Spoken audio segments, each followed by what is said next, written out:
last we left off, you guys explored Worm Shadow as that temporal loop still continues. You found yourselves delving deep beneath the city to combat what you figured out was a corrupted brass dragon that was slowly dying. You did your combat, you won, you managed to fell this dragon that had this massive piece of aether stone at its heart, which you have now taken with you. Afterwards, you decided to do a little bit of exploring. You found a good deal of treasure, as well as the tomb of a fallen champion of one of the Pantheon.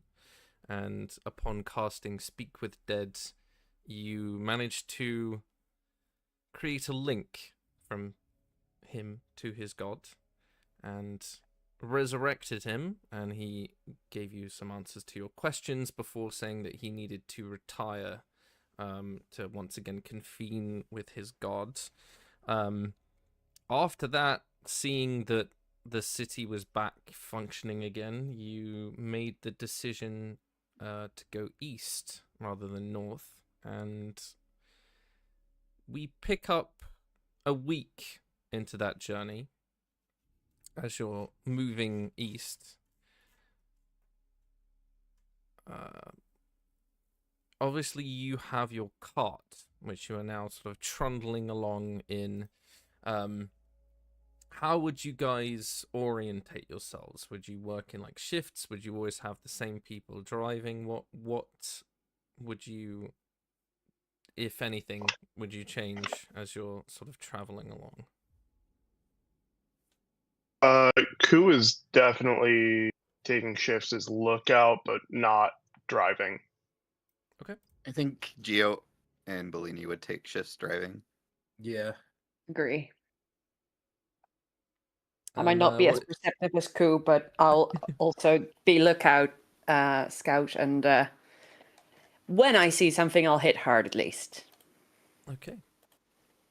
Yeah, I think Ku would volunteer for like night. Well, no, he definitely would not volunteer for any night shifts. Now that I think about it. Bellini takes night shifts. Distinct lack of dark vision. Can't see shit. Lorraine will take those. She has Devil's Sight. Yeah, I have True Sight.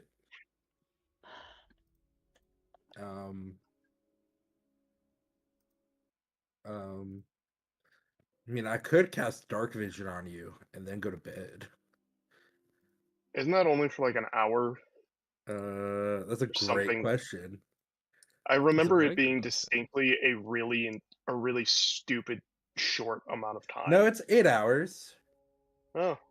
What are the nights like here? Because I believe we're high up north. Is it winter? Is it summer? Is it long nights? Is it short nights? It's warm. You're not that high up north. You're, in terms of the sort of geography of Sylvastria, you're sort of in the middle. So, but yeah, especially here, it is quite warm. Yeah, you're sort of to the north of a set of deserts. The ground beneath the cart seems sort of lifeless dust and arid patches of less than green grass. There's a lot of like smells of old wood smoke and ash. I would say the nights are pretty pleasant actually. It's not too cold. How far are we from the equator of this world?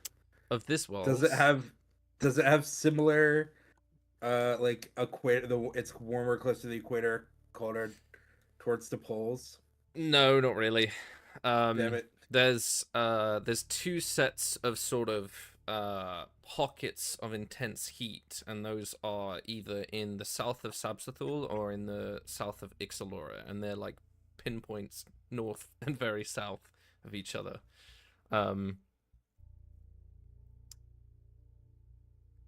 So yeah, you guys are pretty close to a very warm climate.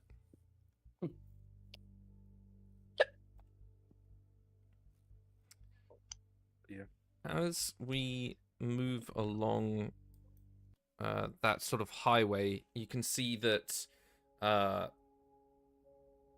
this is a path that's traveled a lot. There's your fresh wheel ruts are crossing over very old ones. You can see boot prints that lead both ways. Although there's no soil, you can see just in the dust that it's been used pretty recently. And as you're rolling along, like I said, it's been a week of you guys sort of traveling every now and then, making a little bit of camp.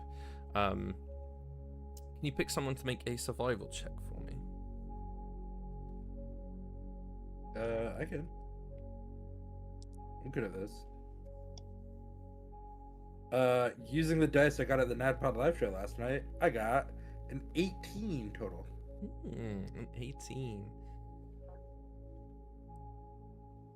During the day and especially at night, you do hear the odd like wing beat, the scuttling sound of paws or claws across the earth, things like that, chirping noises, the odd roar. You get the sense that there is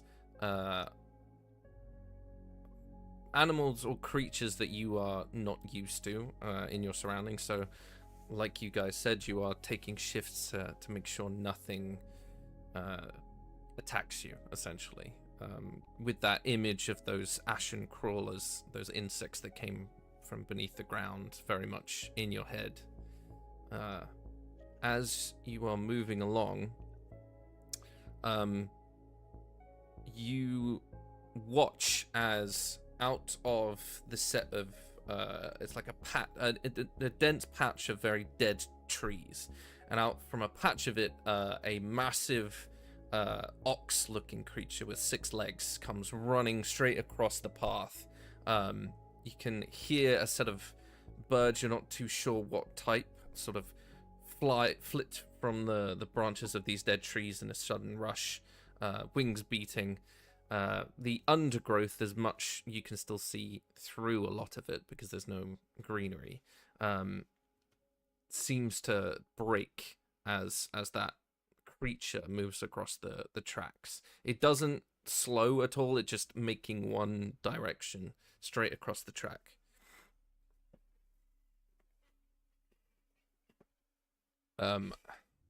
Would you guys like to do anything? Can I see what startled the animal? Make me a perception check. Absolutely. Oh, I have advantage. 24. On a 24, you begin to see one more, and then another one, and then dozens as these creatures, just a herd of them, begin to stampede their way, shoulder to shoulder, body slamming into each other, all making that pace in the same direction, very much running away from something. It is a herd of these ox creatures. You can see that one of them sort of moves to the side, and you can see what appears to be some form of horse.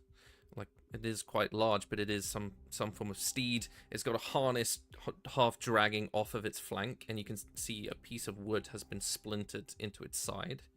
And then you see colliding, splitting, reforming, these sort of winged creatures, almost like a swarm of them, begin to drop out of the air, and they're taking like little scrapes at the backs of some of these animals, usually the smaller ones, or what appears to be maybe they're young. From your survival check and that high perception, you can see very reptilian shape to them. Some of them are quite small, but they begin to get bigger and bigger. Some are about the same size as the horse. You can see a long snaking tail and then leathery wings. I would say you do know that these are what's known as wormlings, which are a version of a dragon. My other question is, what time of day is it? Is it daytime or nighttime? It is daytime. Okay, great. And you said these things can fly, right? Or They like, can fly, yes. great. You can see some of them sort of like scamper along the ground, like skittering across and then take to the air. Some of them tumble out of the perch of a tree. They are definitely hunting this herd as they are like moving past, straight across of where you guys have essentially stopped.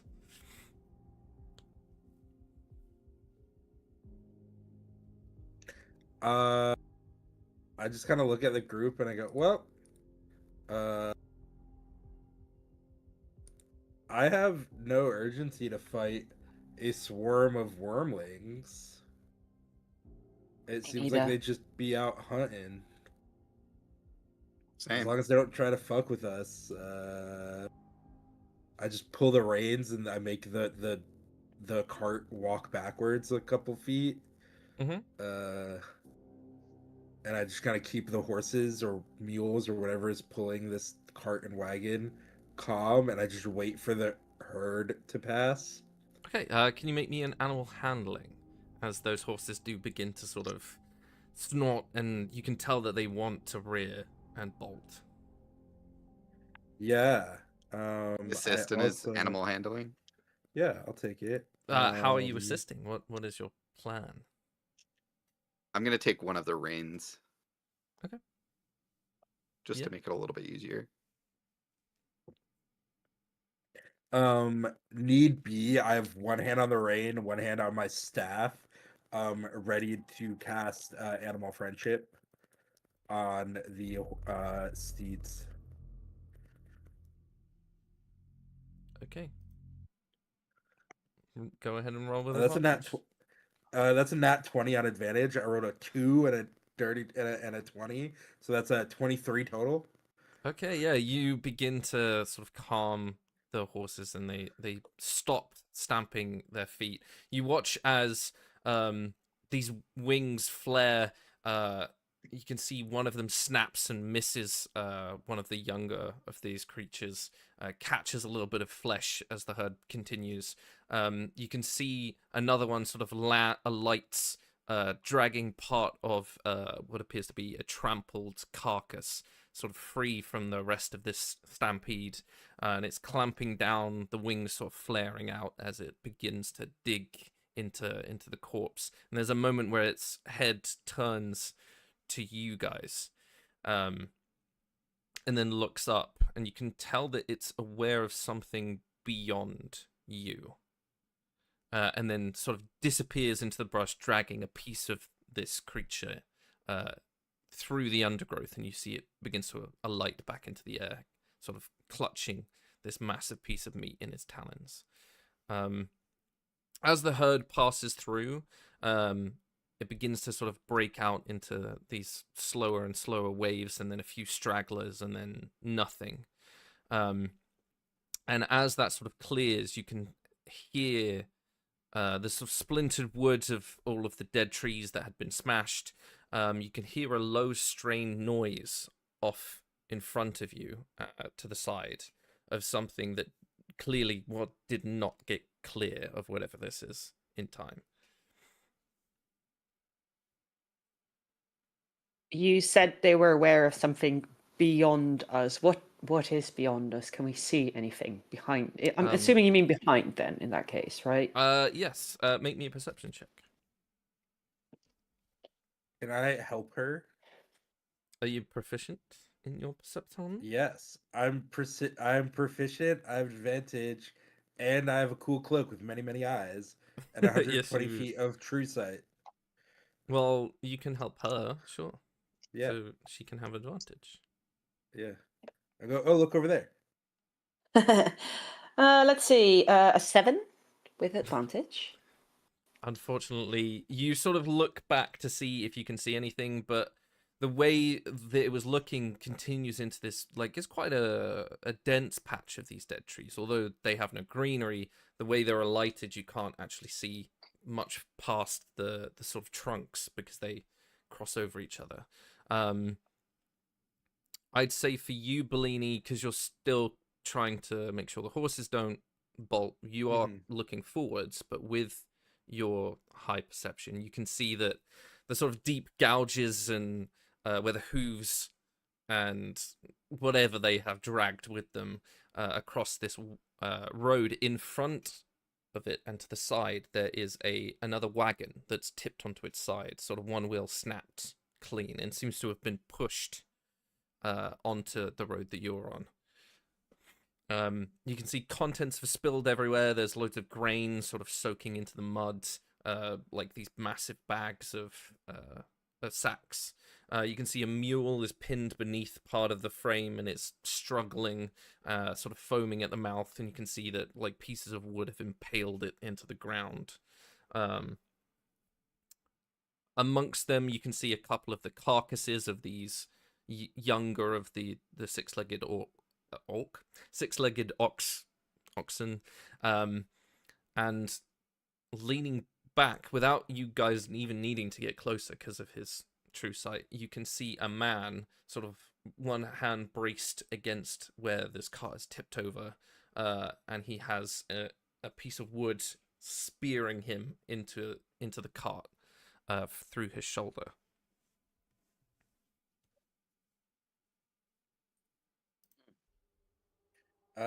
I make sure the horses are stable. I hand Gio the reins, and I go look at this man who's very obviously grievously injured, ready to cast Cure Wounds on him and help him from being pinned. I'm gonna like hold your arm when you do that and be like, be careful with, magic. Oh yeah. I go, sir, are you okay? Excuse me, you dead? You can see that there's a little bit of blood sort of pouring from part of his lips. I'm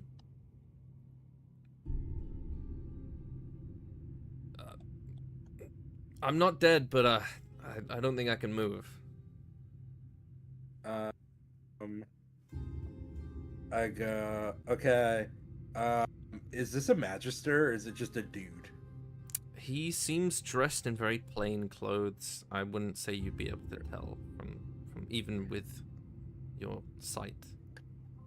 How does, and I'm sure this is something we would know, how are potions viewed, like potions of healing?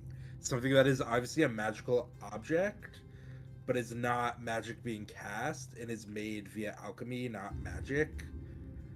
How are those viewed?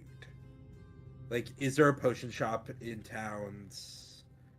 I'm sure it's something that's regulated, but No, so it is regulated. So in order to sell them, because you bought some in Worm Shadow, so in order to sell them, you would need permission. But to buy them is a completely different ballgame. Cool. I pull out a regular potion of healing and I go, okay, this is gonna hurt a lot. And I go, okay, Gio, I need your help. Get off. I go, yeah. And I go, okay, we're gonna pull you off of this, and then you need to chug really quickly. Ready? And I look at Gio, and I lean over to Gio, and I say, I'm gonna say count to 3, but just pull him off on 2. Okay? Ready? 1, 2, 3, and on 2 we Pulls rip him him off. Yeah. And then Okay. I make him drink the potion before he passes out in pain. Yeah, you watch as you pull him off, that sort of sickening sound of flesh being released from this piece of wood, and blood begins to pour. But as you give him that potion, the wound begins to sort of seal up, healing him enough that he won't die.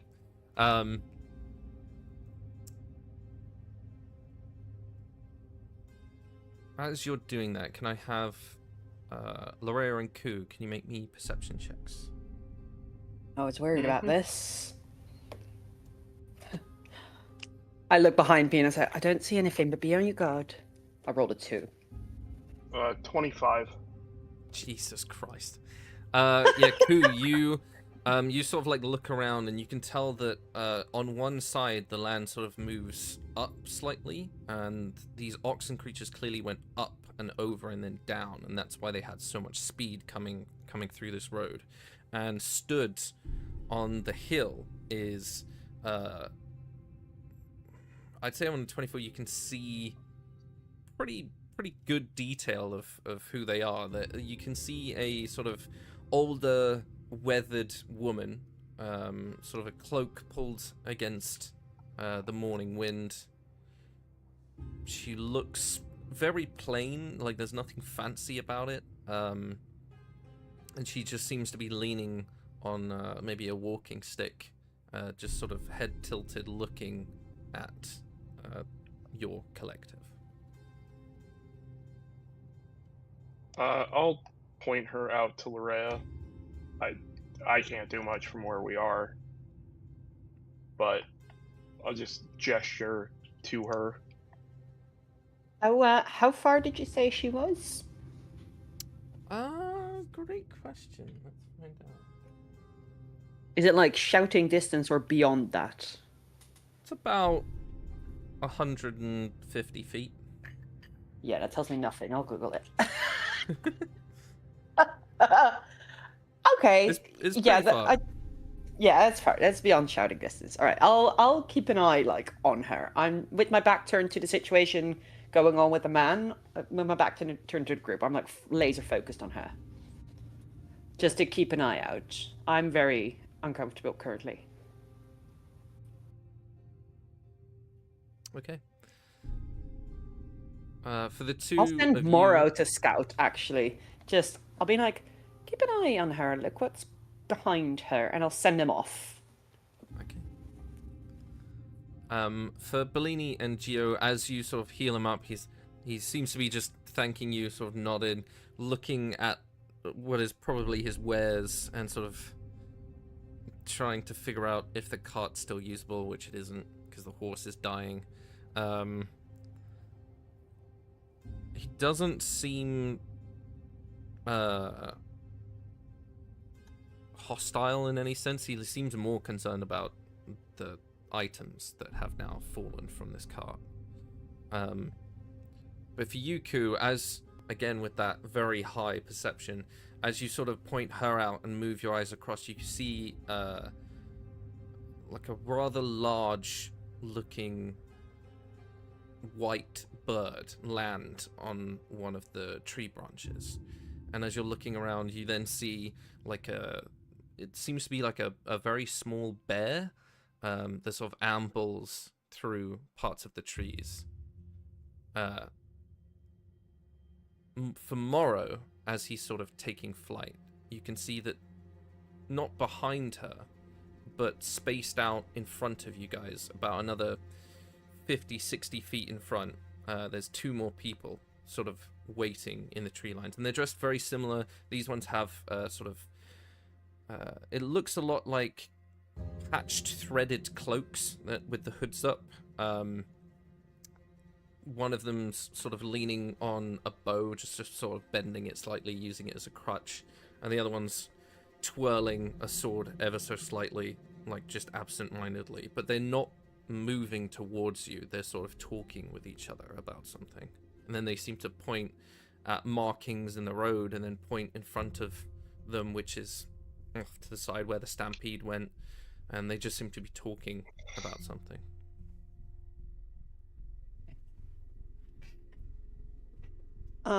I remember there being talks about druids. It doesn't really read as druids to me, but is there a possibility they could be?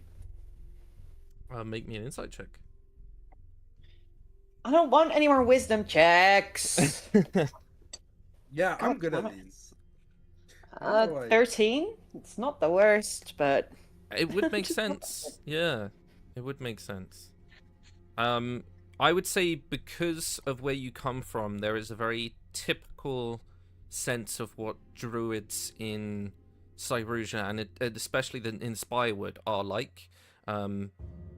The Circle of Land and the Circle of the Ancients are both very much sort of nature orientated in terms of plant life and trees and greenery. They wouldn't fit the druids that you would have met, but that's not to say that they wouldn't fit a different type of druid. I'll sort of relay, like, they might be the druids that we heard about earlier. I'm not sure, though. I'm sure they wouldn't be thrilled with someone dealing in undeath like me, but... Well, I mean, I go. I look over and I go. Wait, you think they're druids? I'm a druid.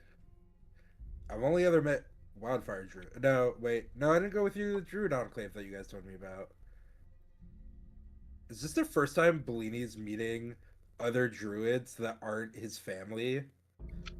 I don't know. That's a question for you. I feel like I've had limited interaction with other druids. I lean over, I go, "Are you druids?" I just very loudly in druidic go, "Are you also druids?" You watch the two animals as he sort of shouts that out, sort of cock their head ever so slightly at him, and the two people looking through Morrow's eyes, the two people sort of their heads immediately go from having a conversation and snap like instantly towards him. The woman is a little too far away to hear what's going on, but you definitely see a reaction for sure. They don't move at all, other than just their heads sort of snapping to the words. Lorea, I think they're also druids. That's good news, right? Right? I don't know. I feel like you guys. I've had like, I know my family and we're chill, and I know like people of my family's order, and I've met like the occasional druid go to pray at Zephyrix, but to Zephyrix because he's like nature domain, stuff. But they're mainly clerics, not druids, which is a big difference. I mean, I mean, they can do the things I can do. So, except I have a cooler staff that does Panic Wall of Thorns. So, I just kind of look down at my guard armor and I'm like, right. Are you still and wearing that? Yeah. I'm gonna It's good armor. throw I'm not surprised. any sort of cloak or dress or whatever from my backpack over it to hide it. I don't want to fuck with these druids. Okay. I realize Bellini looks like a crazy person, even more so than normal, because I now have a cloak with blinking eyes on it as my primary outerwear.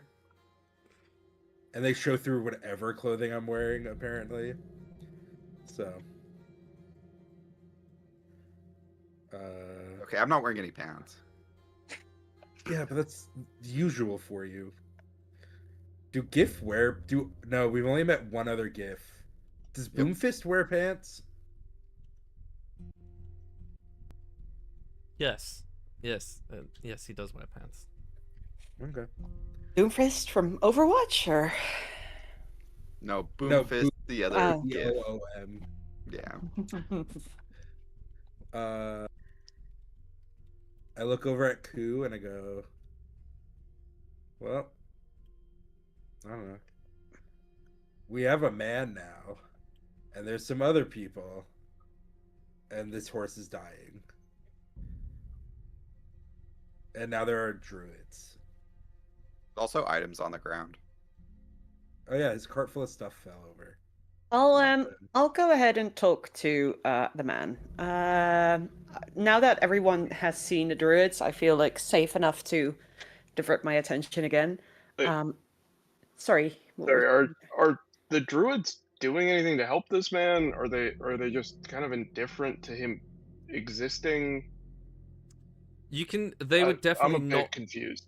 Yeah, they were definitely not planning to intervene with this man. They seemed, I'd say Bellini could see that they seemed more interested in the stampede than anything else.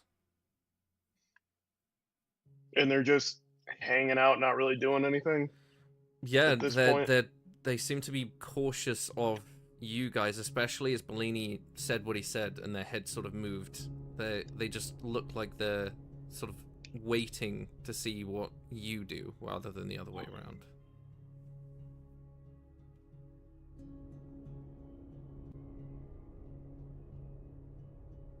I'll go. Yeah. Oh, I was going to say, I interrupted you, so go ahead. That's fine.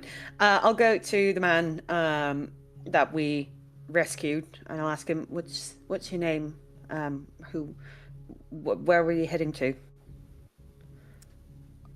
My name's Garrick. I was just making a long journey to the capital to sell my wares. You're a merchant. Yes. What kind of wares do you sell? Usually grain, some crop from up north. It's the only place that has fertile soil, so... A farmer. Yes. Do the wares that have fallen on the ground sort of fit with what he's saying? Does it seem... Yeah, it seems like grain, a lot of sort of root vegetables. There's potatoes and like turnips and stuff. It seems to be telling the truth, yeah. Okay, good.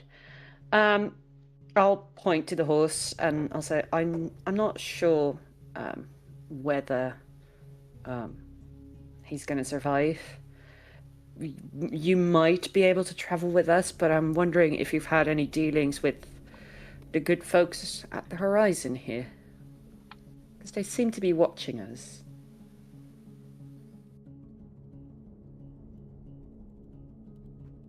Okay, let's have a look if he knows. I've heard of them. They don't really come into towns that much. They seem to keep to themselves. I don't know what their deal is, if I'm honest. But I know the Magisters are afraid of them, so they have to be pretty dangerous. And you were swooped up by the wyverns, wormlings. Yeah. This road, they run parallel with another one. It just means that trade is a lot easier to sort of move about. And I was having a nice time. We had just gotten ready to get on the road, and he sort of like indicates at the mess. He's like, and now, yeah. You said we. Oh, me and my horse. Can I insight check that? Yeah. 19. It's a long journey. He probably does mean his horse. It's probably his only companion on that. It takes about 2 weeks, even from Worm Shadows, so he's probably telling the truth. Okay. How dying is the horse looking? Ooh.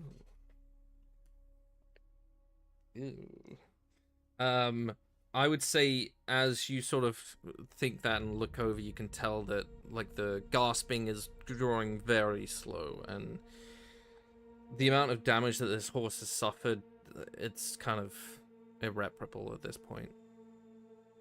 I go put the horse out of its misery. Yeah, that was my Okay. idea. I'll tell the man to look away for this part. That says a blessing to Zephyrix while Gio Atreus a horse. Yeah, you watch as he's like, oh, oh, and then like Lewis's head a little bit. You can see there's a little bit of sorrow in his voice as you hear the crunch of horse brain. Oh, no, I'm not gonna do it with Dreadfall. I'm gonna take out one of my daggers and then just like Okay. stab at it in its neck. Like You don't want to make it as painless as possible. You No. want to feed the soul to the horse's soul to the Not Lord the of horse's Torment? soul. I'll take a little bit of Chaotic, but not time. that chaotic. I'll take a little bit of time with mold earth to make a somewhat shallow grave, because it does take time to use mold earth, but it's quicker than with the shovel. So Wait, I'll you're make him gonna a cast little. magic. Oh my god, you stopped me at the right time. No, I'm not going to do that at all. I'll just start digging. I enjoy it. It's hot. I wave to the Oh, druid. Dick. And I was about to do like mold earth and just realized that and just be like, oh, fuck, this has been so long, and I'll start digging and immediately hate my life. It's really, really tough work to dig. Can I like wave at the druids and gesture and be like, and like gesture for them to like come closer, and me just kind of give them one of these, and I'm like, hello, come here, hi. I Okay. mean you no harm. I'm also a druid. And then Eth is gonna stand on my head and wave at them also. I have a friend. As that's happening, you watch the two actual physical forms, like the human-looking ones. One of them, the one with the bow, sort of tilts his head at you. And Ku, it's at that point, because you're still sort of keeping a vantage point, you look at them now that Bellini's pointed them out. And you can tell that the one with the bow is sort of like looking and tilting his head down, but it's got an angle up. And as you sort of follow his eye line, you watch as another wormling is sort of breaking back down. It's sort of dive bombing, wings folded, and you can hear almost like this screeching sound as it cuts through the air. And as it's making its way to you, you can watch one of the druids begin to run at Bellini, and midway jumps midair. As he's jumping, you watch the form sort of snake and change, and a massive sort of, once again, that bare arm catches this kind of small wormling midair in the neck before it can reach you guys. You watch it drop to the ground, and he just quickly breaks its neck, throws it to the floor, and as his arm is regaining its form, he is making his way to you guys. The closer he gets, you can see, contrary to the druids that you are aware of, Bellini, he's wearing metallic plated armor as he's striding towards you. You can see like a half helm covering part of his head. It seems like a very older design. He looks human, and is just striding after just having dispatched this small dragon creature, striding towards you. And the closer he gets, as he approaches you, Bellini, you see him stop just shy and bows his head. Bon, you were gonna say something. Go first. No, I don't have anything. Okay. I bow back and I go, hello, what's your name? I am Edda. In common. What is it? Edda. E-double-D-A. Header? Hi, Eder. I'm Bellini. How many times have we told you not to give your name out to people? Well, he gave me his first. Could be lying. I just roll my eyes. You see, once already again, gave he it- like does I this already hand gave it to gesture an archfey by accident. he does this hand gesture and like bows his head again as you introduce each other. I'm sorry, we were a little cautious. One of us spotted that there was still one floating around, and we figured you looked like a better bait than us. So Wouldn't be the first dragon we fought. Won't be the last. have you seen any more? Yeah, they followed a whole herd of like buffalo that way, and I like gesture with my thumb the direction the herd went.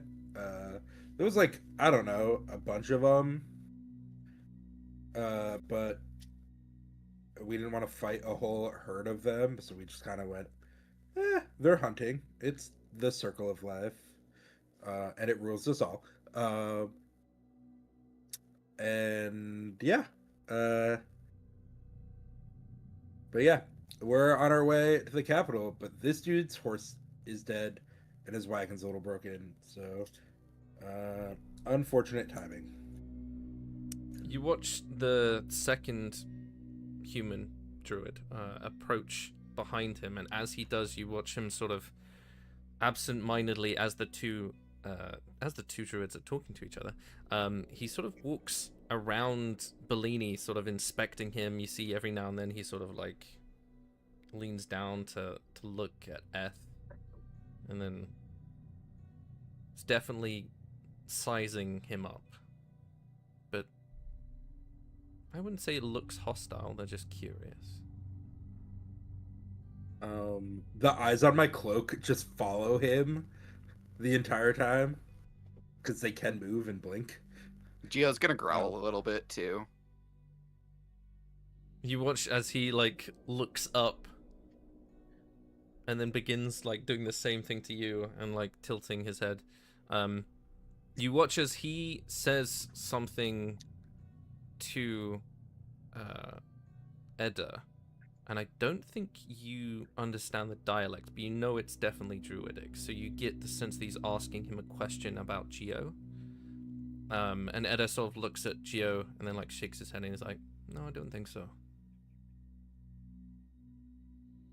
He's not a druid, so he does not know what you just asked. Sorry. That is what he was asking, yes. Oh, yeah, no. That's me. I'm the druid. Gio's my best friend. Yeah. I The only look at thing I Gio can and do is this, and I'm like, skee ball. And a skee ball just appears in my hand. Yeah, do you guys know the great word about skee ball? It's this great game. We do not. Great. I will teach you all about it. You can license and franchise the rights from me. But also, yeah. Anyway, yeah, you're druids. What's it like being a druid in this kingdom where they don't allow magic? I hear they're afraid of you. The magistrates, not the people. Do you have licenses to practice magic? If so, do you know how we can get them? You see a little bit of amusement. Roll me persuasion as you're talking to him.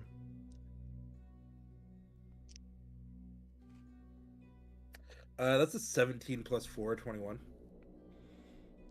Very nice. He's like giving you like a very assessing eye, and then looks at the others, like at Lorea and Ku. There is a moment where he stops on Lorea for a moment, and then keeps moving on.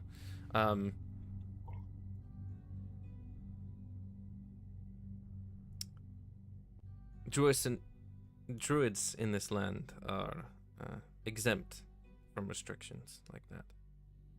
For the time being. Oh. So I can cast magic. As long as you can prove that you belong to a circle native to this land, yes. And what are those circles? Because I probably don't.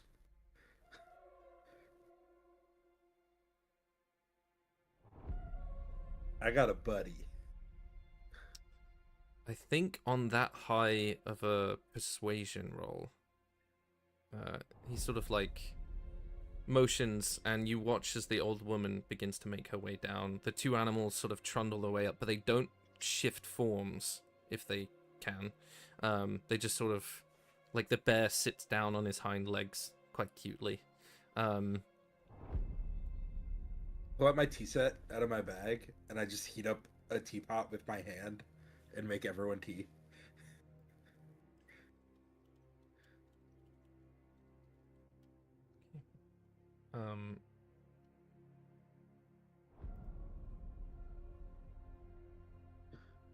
I'm not sure if there is a name for what we do.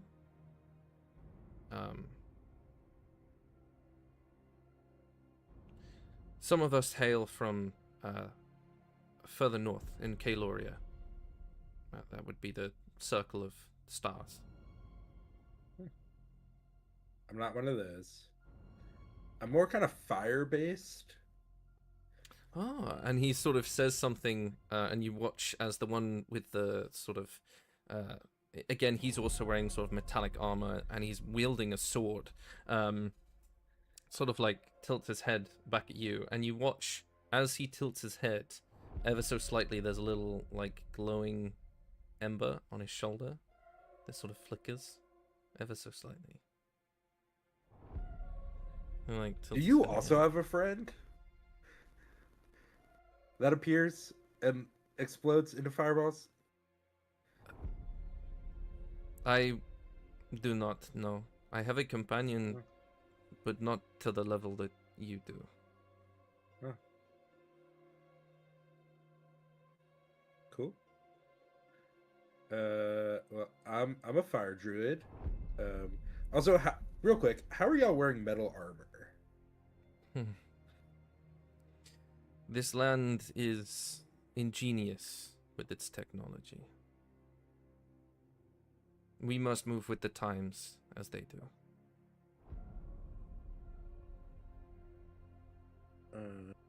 Cool. Last time I tried to do that, it didn't fit over my shell, / I wasn't able to cast spells. So that's cool. But yeah.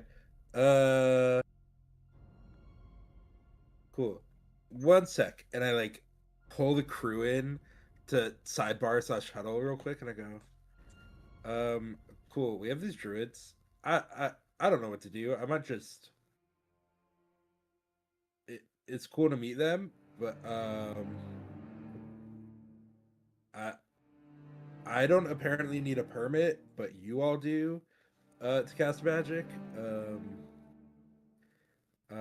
I said magic right in front of them a second ago, and they didn't say anything. Yeah, but they're not magisters. It might So, not like, be, but something about them gives me the creeps. I can't put my finger on it. I don't like it. Cool. Well, we're gonna finish tea because it'd be rude not to. And then I think do we bring this dude with us because he was also going to the capital, and put his stuff in our wagon? He seems like a harmless farmer, so I think it'd be cruel to leave him out here to die in the heat. Yeah. I agree. Q, any thoughts? I don't really care one way or the other. Cool. Cool. Any questions we want to ask these druids?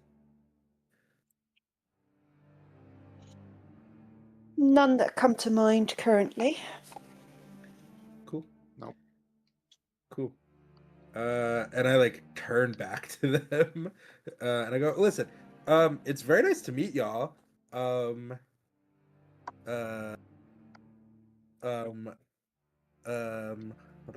on. Notes.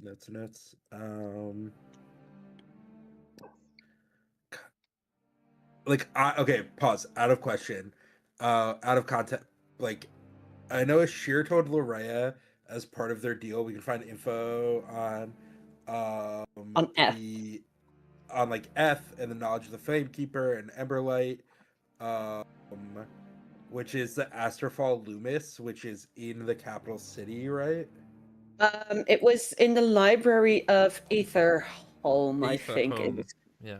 Etherholm, yes, which is up north of Astrofell, north and eastwards of Astrofell. Gotcha.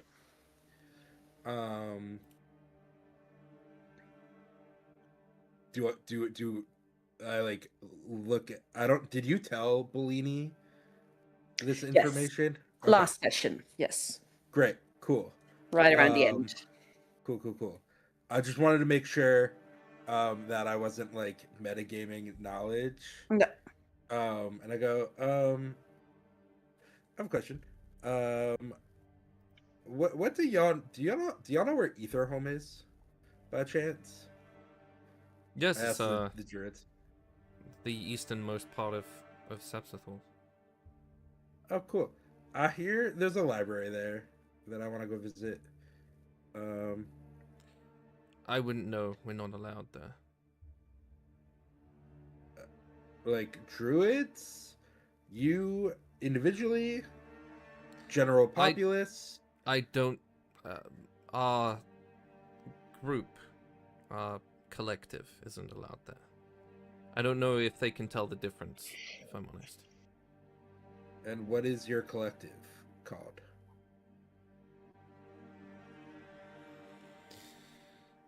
Make me another persuasion roll.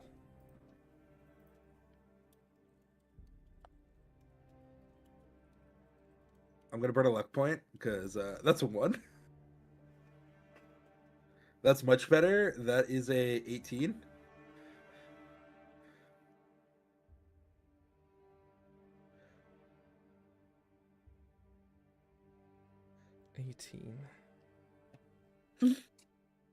Ooh. I'm sorry, it's a 19. My persuasion's +4, not +3.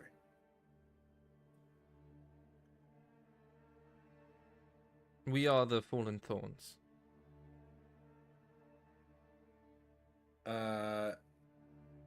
Sick name, would be a great band name.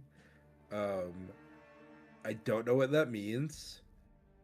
Who? Can you make me a history check, please? Mm-hmm.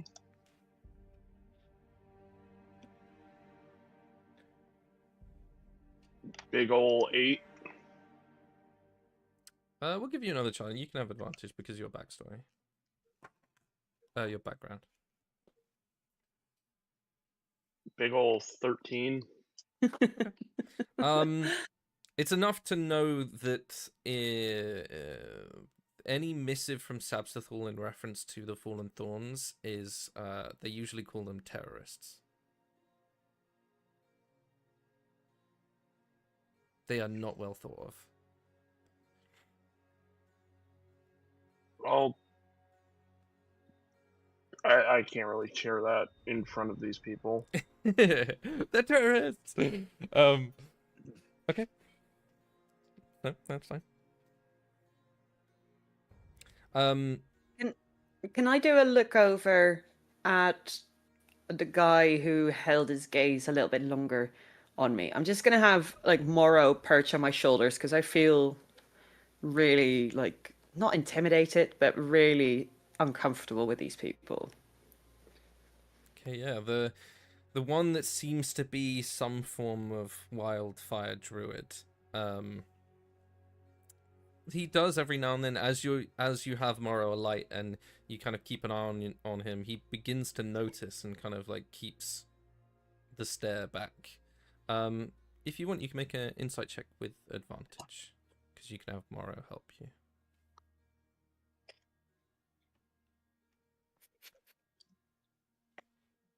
As a nat 20. On a nat 20, I would say that the curiosity is more of a... It's less of a hostile thing and more of a... I don't want to say attraction because that makes it sound sexual. It's like a... He's intrigued as to what you could accomplish. On a nat 20, he looks like he's intrigued as to how much damage you can cause in this land.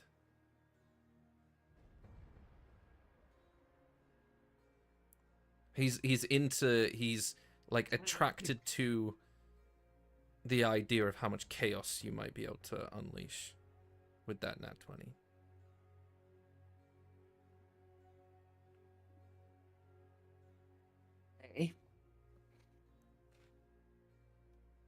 I'll, as soon as I sort of clock like that insight, I'll give a little slightly cheeky like, you what?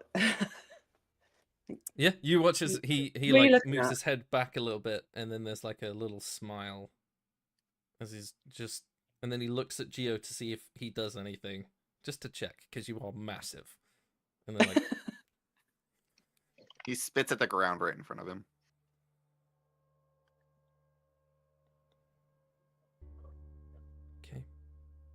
okay. Bellini, you watch as Edda's just kind of very casually looking at you.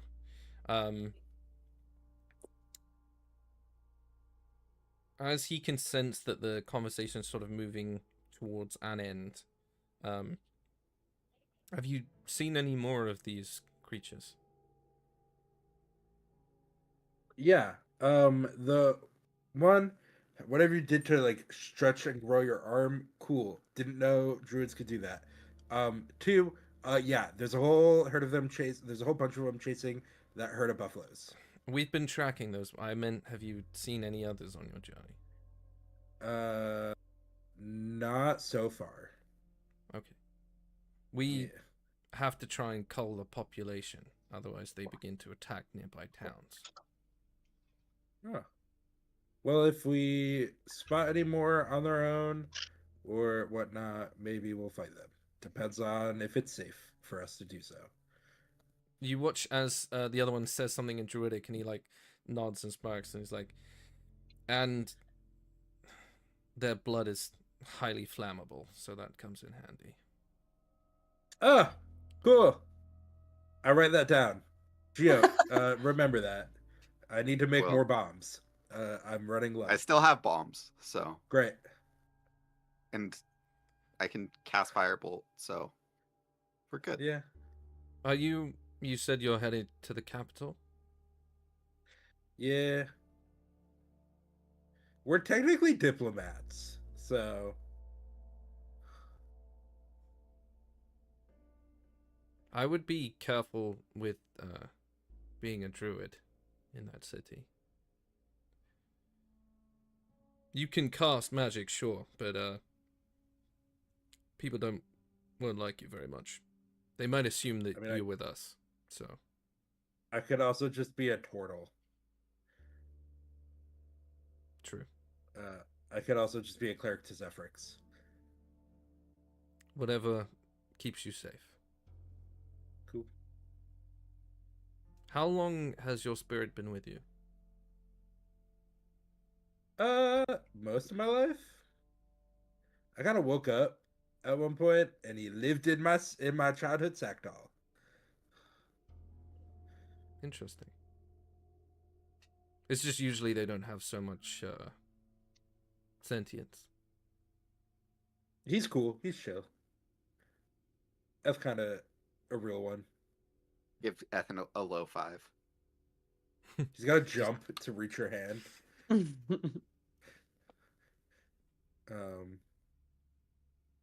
Yeah. He Sorry, Geo, you're aware of this. F is technically my best friend, but you're like a real close second, and I think you've like we've had this conversation canonically before. Okay, cool. I was like, yeah, he's my best friend. He also my best friend. But F came first. So F number 1, Geo number 2, but a real close, like he's like 1.25. As these roads are quite dangerous, would you want to camp with us tonight? We're also moving the same way. It's up to my group. We kind of yeah.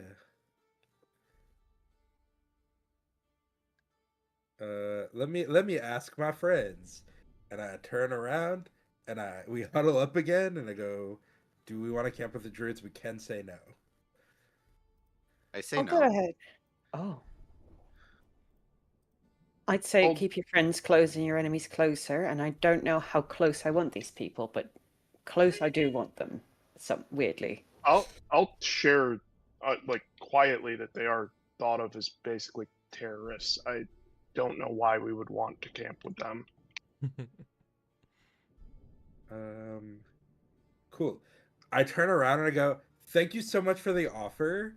We're gonna actually spend some time helping this man gather his belongings. So go track that herd down. We got it. If you see big fireballs in the sky, I know we've probably been attacked.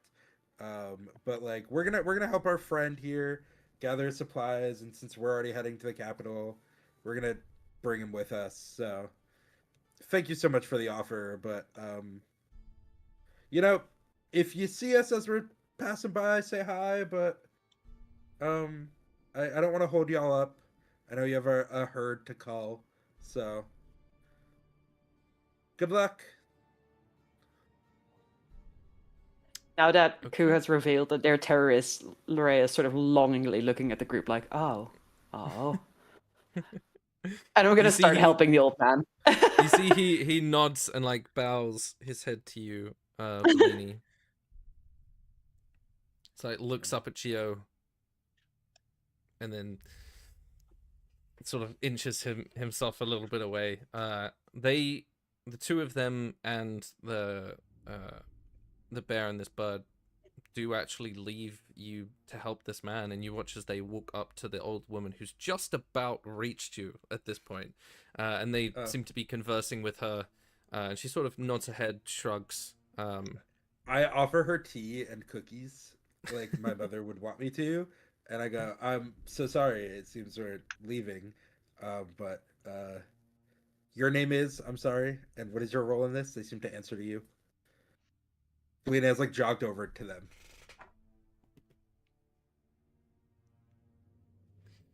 My name is my own. I thought you were leaving. We are, but I just wanted Okay. to. You didn't get some of the tea and cookies, and my mother would be upset with me if I didn't offer you some. So I'm fine, but thank you. okay. Well, it was nice meeting you all. Don't be strangers. If you find yourselves in Tessasrela or Obscurum, stop by. We might be there. So Bellini, this Sure. box is really heavy. Maybe you could help me. I'm not so strong. oh yeah, and then I go. Gio Okay, just comes bye. over and like picks it up with one arm and like. Stop it! I slapped Gio. Let I Bellini come do it. jogging back. F just waves from my shoulder.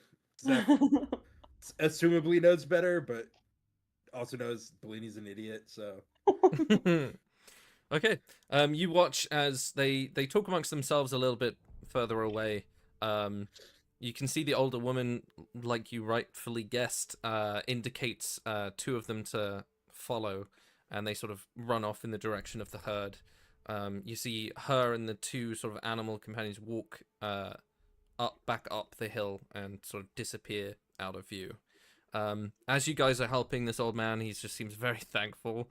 You sort of help get as much as you can recover of this like crop that some of it's a little spoiled or trampled, but you get a good portion of it onto your wagon as well, and then continue on, I guess.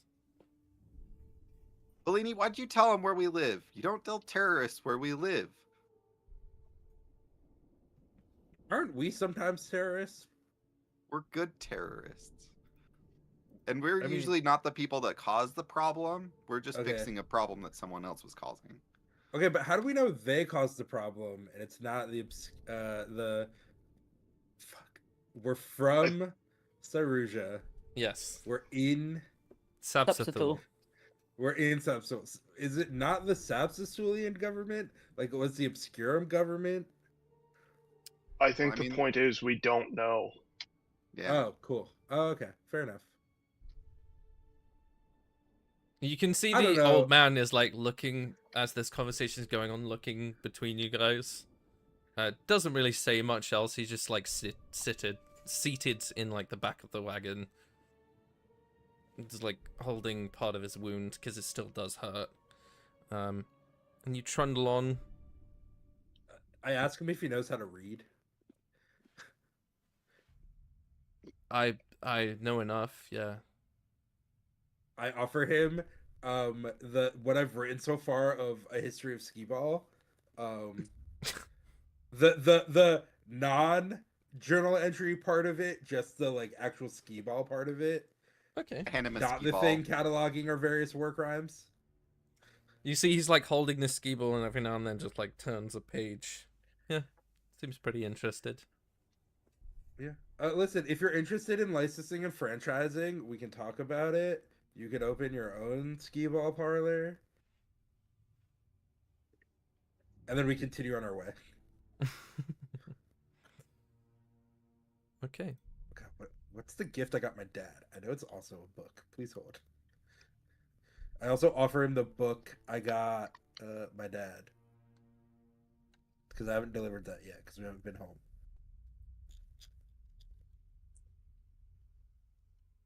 Yeah.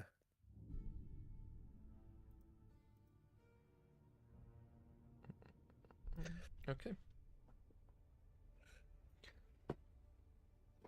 Oh, yes, it's whatever the World War II book of the world would be, because Dad's beloved World War II.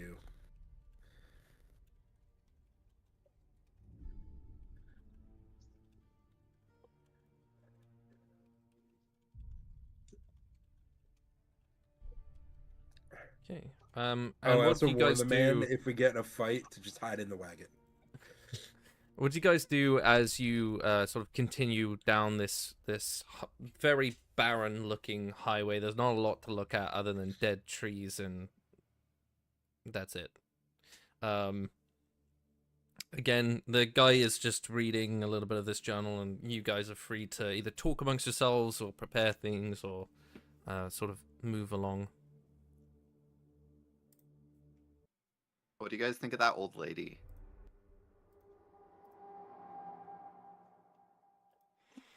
I mean, I'm not sure. There's definitely something weird about them. I couldn't really pinpoint why I felt uneasy with them, but at the same time, if they are indeed terrorists, and I look over at the farmer man and I kind of lower my voice, there is a possibility they could be on our side, but it's really hard to tell, I will say. They don't feel good to me. It's weird that they can just freely use their magic. Yeah. It's weird that they are intimidating enough for such an oppressive magistrate to not fuck with them. That worries me. Yeah. Considering they had no qualms like nuclear blasting our ship, I wonder what the druids here do, that they are not just straight up annihilated. Maybe they can nuclear blast their city. Yeah. Do I know how they got like the reputation as terrorists? Make me another history roll. We'll see. Absolutely. 17. On a 17, which is pretty high, you come to understand that they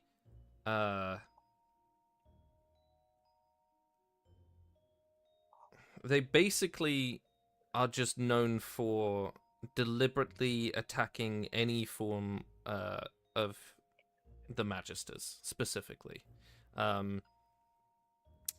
They have consistently sabotaged and planted explosives in Astrofel Numis, which is the capital city.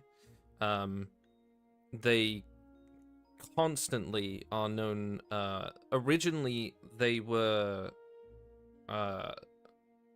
the typical druids as you knew them in your lands, but when everything happened to Sabzathul in terms of the dragons warring against each other and scorching this land and things like that, they had to adapt, and in doing so they grew very hardened. They're more a collective of different circles that come together, and they take more of an angle of the harsher way of containing the balance of nature, which is killing things. So they, like they said, they keep the populace of the predatory creatures at a level that is suitable for things to coexist. The problem with them is they have the same opinion of the mortal races as well as creatures, so they are very insistent on doing the same to people as well as animals. Even on a 17, no one's really found, from where you come from, no one's really found a reasoning of how they pick and choose which people they target, but it is known that they do that. They almost Thanos stuff. They want to keep populations under control so that they don't ruin the land, because the land is ruined enough as it is. So yeah, just a very violent sect of druids, essentially.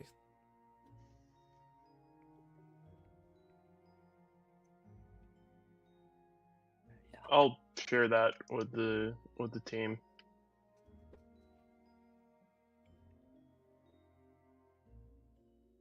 Best to stay on the good side then. Yeah, good to know. Was not expecting that.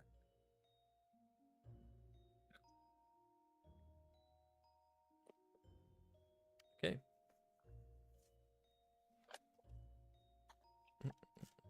I'll also just socialize with the farmer, kind of like ask him where he's from, what his business is in Astrofel beyond selling crops.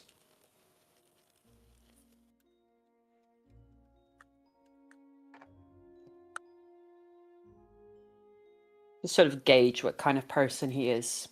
Yeah, he tells you that he has a son and a daughter who both are enrolled in the Magisters, and so he goes to visit them in Astrofel Numis, whilst he sells his wares. Like I said, he tells you that the journey roughly takes him 3.5 weeks to go from his home to the capital, so he usually stays in the capital for maybe a month before he returns back home. He doesn't go into too much detail other than that, unless you want to sort of probe questions at him. But that is the sort of glossary of information that you get. I'll ask him how long his children have been enrolled with the magistrate, sorry. 5 years. And how do they feel about it? They seem to enjoy it. They get a lot of perks. They're rewarded for either successful advances in their respective field, or successful recruitment or arrests, depending on where they're stationed. And how do you feel about it? Ooh. Make me a persuasion.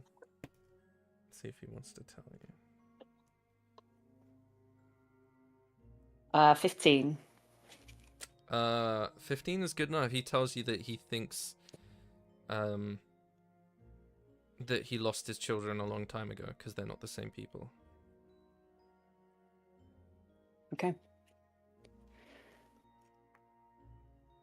Sort of where I stopped there. Well, I'll still socialize with him, but like in terms of The questions, yes. the questions, the probing, that's where I'll stop. I'll just be like, oh, nice weather out, isn't it? Sort of level of conversation.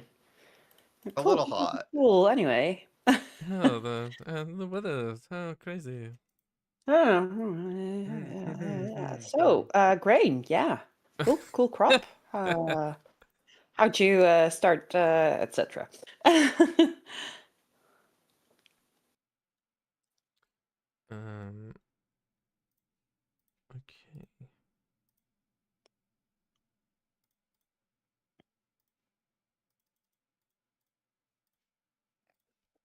How far away are we from Astrophil? Yeah.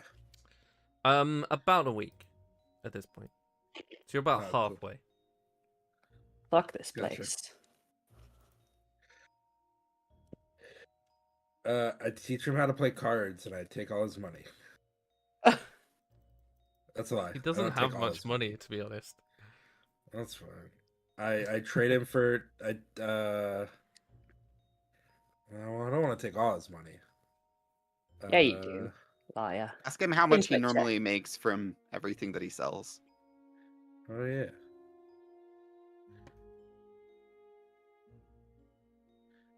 How much you make? About 13 gold. Good enough for the season. Yeah. I give him 10 gold and say, we'll keep the rest. We'll keep all your stuff. Enjoy your time in the capital. You see, like, looking at it, like, really shocked as to how you have that much. Obviously, being adventurers, it's nothing. Wait, he makes 13 gold and you only paid him 10? He doesn't have all the same amount of stuff. Yeah, but he lost also has some to of it. buy a new horse. How much does a horse Isn't it- cost? Sorry, he makes that much per trip or per year? Per trip. So he does his crops in seasons, and because the seasons don't change all that much, it's just each trip. Well, I go, okay, but now he needs to buy a new horse. And if you want to give him some of your money, feel free. Fine, I do have money for once. I give him enough money to buy an okay horse. So that would be 50 gold if I remember right. Yeah. Oh, that's so much money. How much is a mule? Hold on. 8. I googled it. Yeah, then it'd be 8. Great. I go, well, listen. Here's an extra 8 gold to buy a mule. Thank you so much. This is how are you nobility? What? How do you have so much money? You look like travelers. I run a gambling hall. Oh. I have I to don't spend money gamble. on pants, so I just get to save it. It's so stupid.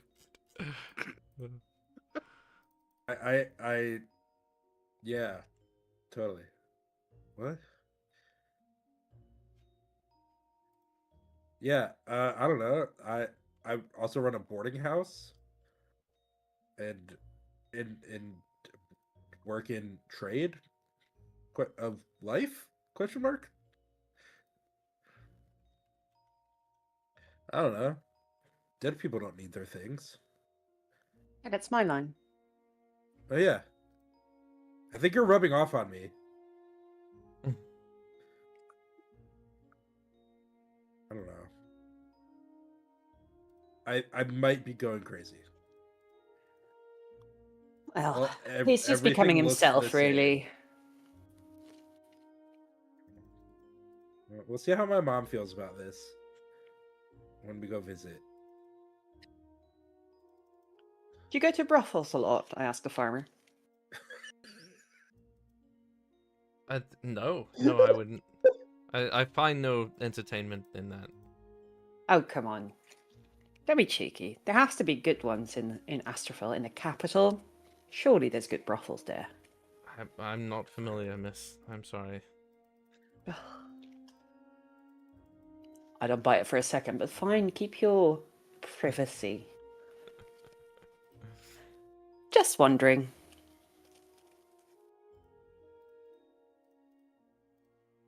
Okay. Are you married? I know you have kids. Yes, I'm married. Oh. See, Lorraine, that's why he doesn't go to a brothel. That's never stopped anyone, trust me. Bellini, listen, Bellini's experience is his parents, and Bellini's dad is just kind of the dude who sits at a table with a newspaper while his mom runs everything. And knows Bellini's dad has never been to a brothel once, and Bellini has gone to a brothel with you because you took us there. Did Bellini partake? Who knows? Bellini Right, is it's canonically just- a stripper. Bellini's mom's probably been to a brothel. Probably. Honestly, yes. Lorraine's just sort of leaning back in the cart, like really relaxed. He's like, listen, like over half of the clientele in the brothel is married. That means shit in a brothel. Why do you think they go there? I mean, obviously it's to get laid, but like your parent, you've not experienced a happy, loving, sex-filled relationship in your life. Bellini's I just parents sort of have been go married quiet. for like. I Bellini's mean, parents have been married for like a That's- very long time. I don't know that means it applies to everyone, Bellini. I haven't really had any relationship beyond sexual. And Lorraine starts to sort of stammer. No. I mean, I loved my family, but Nan was definitely not married, old Nan. Bones isn't. My sisters aren't. I'm not, I think. You have sisters? I do, yeah. Bellini's trying. Both Bellini and me as a player are trying to remember if we knew you had sisters, or if this is new news. We knew about Bones. Well, we know. Yeah, but we don't Bones know- helped did- us did out we in the know- Bastion. So Bones is I'll We just know start Bones. reminding. Bones is Yeah. my brother. He's a half orc and he works for us in the Bastion. You've met Bones. Maybe you Yeah, I haven't know realized he's my Bones. brother. I don't think I knew it's your. I don't think I knew he's your brother. Well, the thing about urchins is that we have very little blood relatives, but a lot of found family, which is what he is, as well as my Fair. sisters. We don't Fair. look much alike, I will say, but they are. I have like 50 cousins. But I yeah. think that might just be because turtles be fucking. What is this Yeah. fucking you guys are talking about? Pause.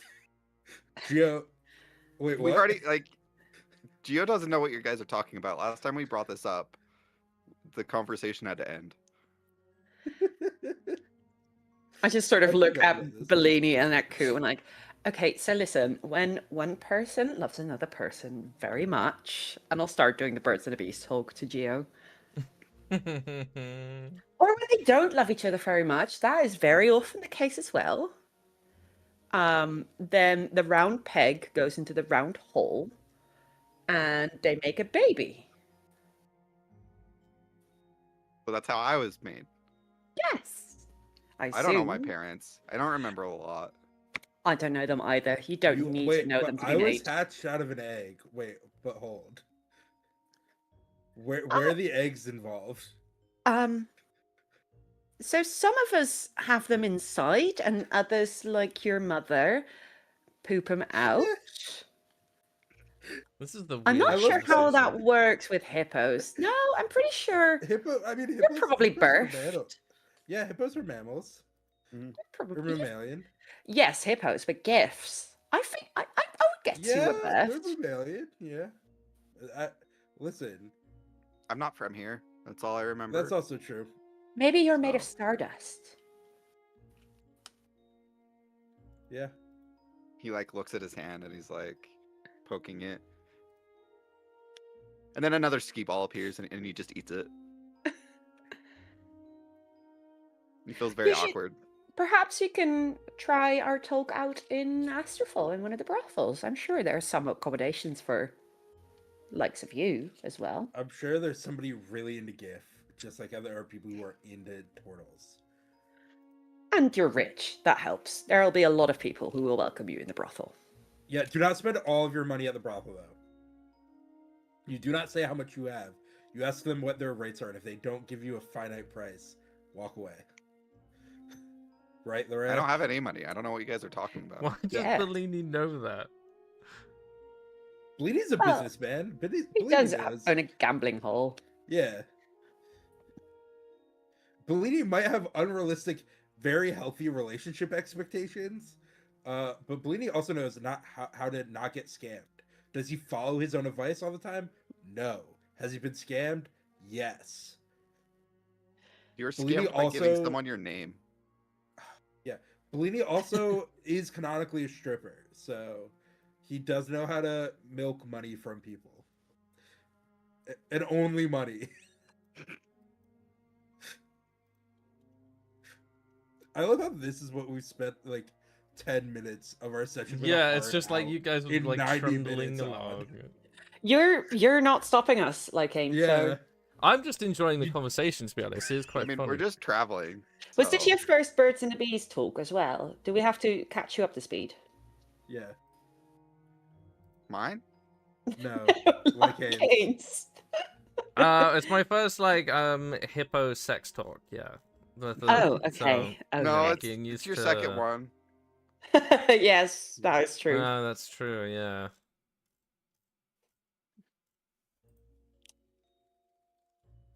Okay.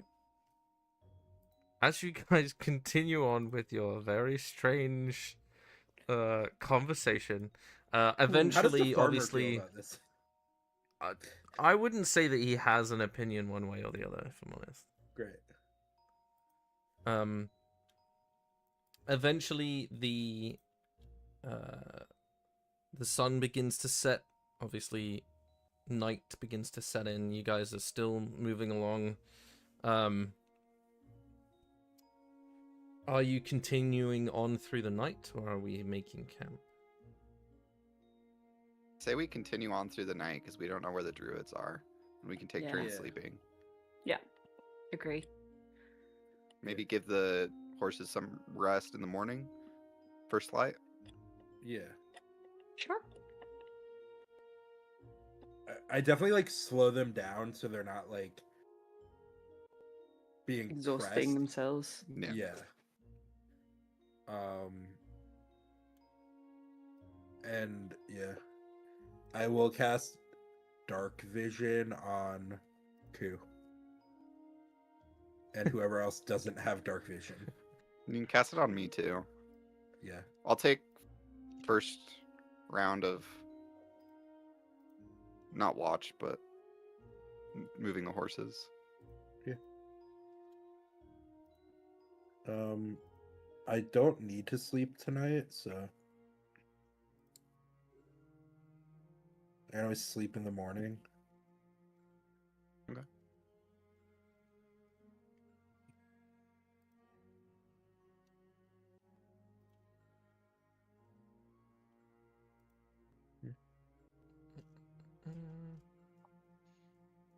Okay. Okay. Who's taking first watch? Was the Yu-Gi-Oh? Yeah. I Or not plan on watch, but staying up. first raining. I plan on staying up the entire night. Can you do that?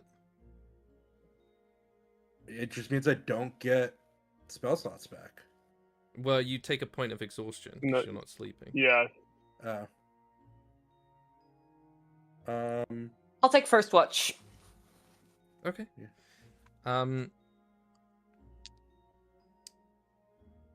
Because we are still moving with you guys taking watches, you can either pick you guys to be, two of you to be awake at the same time, and someone will have to control the horses, and someone else will have to keep watch.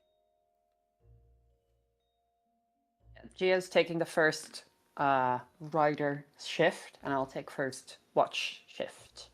Yeah, then I'll take Um, second. I don't think we have enough people to do this without us all taking exhaustion if we're both all staying up for 2 hours. That's 4 hours awake, and you need 6 hours uninterrupted rest. Mm-hmm. So I'm not entirely sure we can do that. Do we want to go an extra like couple hours and then Yeah, rest? and then yeah, Camp we could and do then 6 rest. hours. What? Well, what? I guess I'm confused. Why are we trying to go further if the druids left before us? We're just gonna be closer to them, and we didn't want to be near them. That's true. Right. Oh, they set were up also camp. heading to Astral. Yeah. They were That's heading in why I that was direction, confused. yeah. Yeah. Okay, then I say we just make camp. Yeah. Yeah. Then we just make camp and do regular watches, and I still cast Dark Vision on Ku and Geo. Understandable. Yeah. Okay, as you guys settle in for your camp, obviously now you will have the benefits of, you won't have a point of exhaustion because you are taking a decent shift and letting the rest of you be able to sleep. Who is taking first watch? As you sort of, the cart pulls into stop, you notice that the old man is, well, he's not old, he's like 40s. The man, seemingly very tired, already, like, you managed to save one of the bedrolls from the wagon, and he has already set his up, and he's almost fast asleep already. But as you set up your camp, who's gonna take first watch? Well,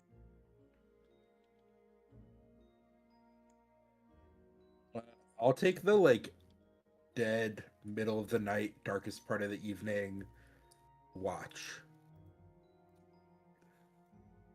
So Did that's you- either second or third. Did you say, Gia, you would take first watch, or because you cut off like halfway? In Oh, your... yeah. I'll Yep. take first watch. Okay. Can you make me a perception check, please?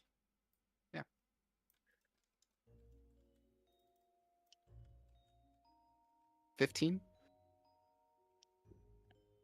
15. Okay. On a 15, during the night you on a 15 you begin to hear off in the distance sort of like a shrieking noise. There's definitely some creatures out there. I would say you can't tell what kind, but there's definitely something out there, and there's more than one sort of out in the distance. You guys are camped like across this arid plains where some parts of it sort of step down into a little bit lower, and you've taken a nice sort of high up vantage point just to make sure that if anything does come, that you would be able to see it coming. Like I said, there are some dead trees and things, but if you have a high enough perception and you can see in the dark, you will be able to see them coming. But yeah, Gio, you are aware that there is something out there, but you're not too sure if it's headed your way or not. And Bellini did give me, or cast a dark vision on me, so I can see in the dark. Cool. Mm-hmm. I'll just keep listening. Can you make me a survival roll, please? Yeah. 12.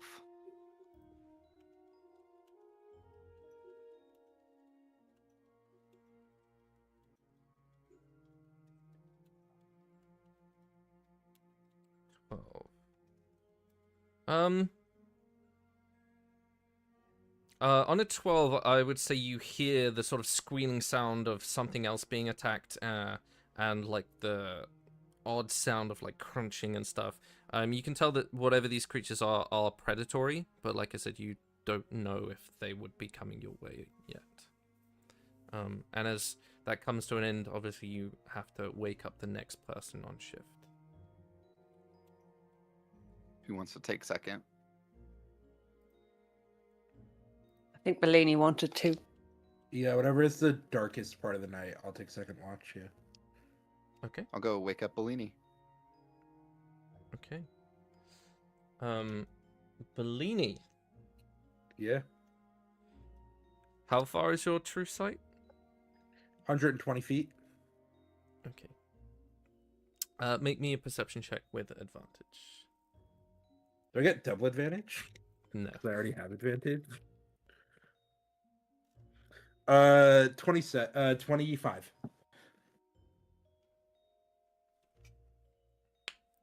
25. I would say you hear the same thing. It's like this like chittering noise, a little growling. There's definitely a flutter of wings. As you guys are sat around sort of on this vantage point, you hear the scuttling of talons across rock below you. So you can tell some of them are ahead of you, and I'd say with your true sight, you can sense these creatures moving definitely in your direction, for sure. I wake up the party. Okay. And I go, there's monsters about. I think more of these drakes and or scuttly creatures, but they're trying to surround the camp. And I go, get ready for a fight. And yeah, I pull out my staff and I anchor the horses so they don't run away.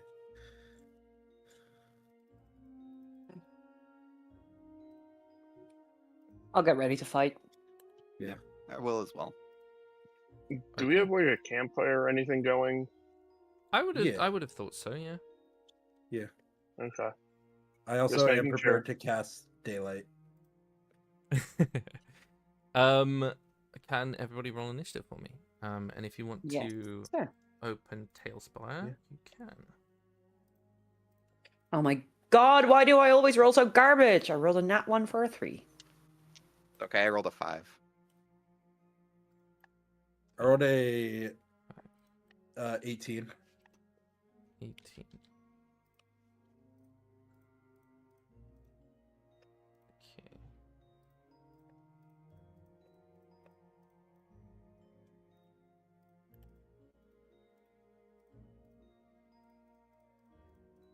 Okay. Okay.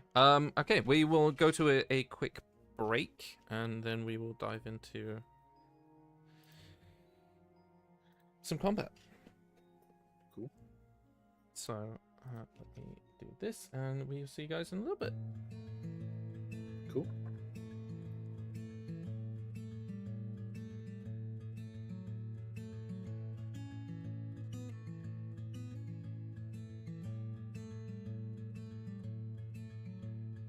Find me a place among my brethren, the pines, the bees, the frost.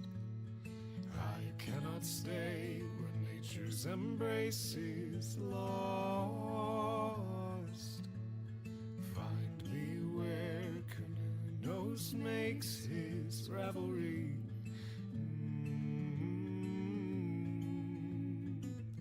Where the horned one sleeps.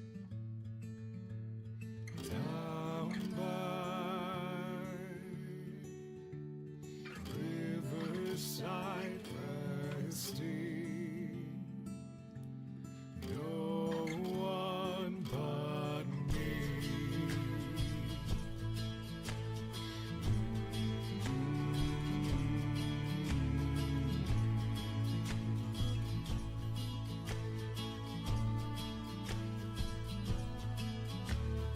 Leave behind your troubles and your worries.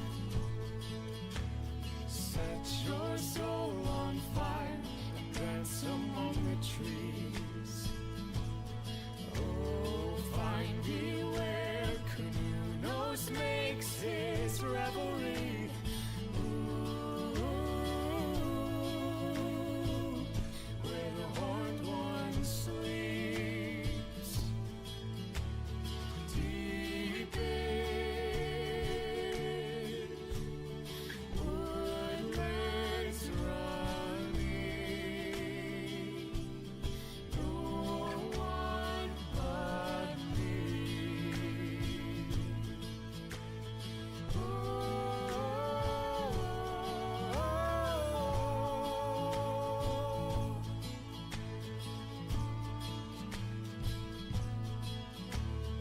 Wake up, breathed in ivy, bathed in the light of the moon.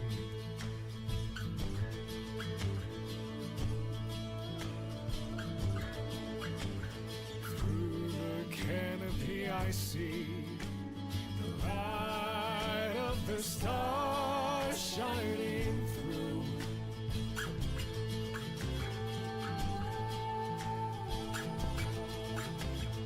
Down by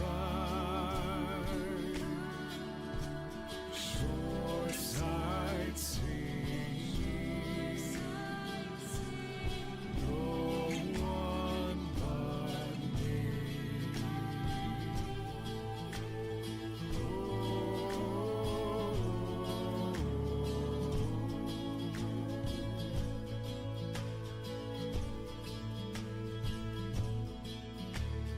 Find me where Canoe makes his revelry.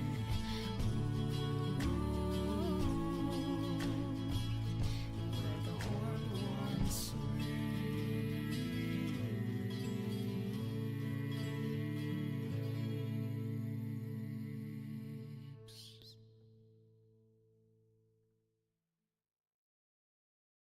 Blacksmith, blacksmith, forge me a blade of the strongest steel, that when I strike my enemies, their wounds may never heal. Blacksmith, blacksmith of your blade, legends there shall rise, for the blade that you will forge for me will deliver us from the night, the night.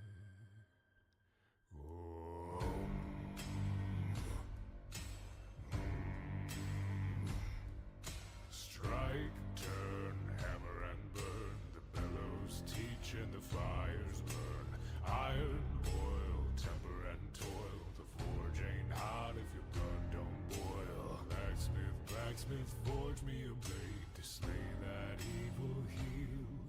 A sword that gleams like diamonds that can make the darkness kneel. Blacksmith, blacksmith, forge me a blade of the strongest steel.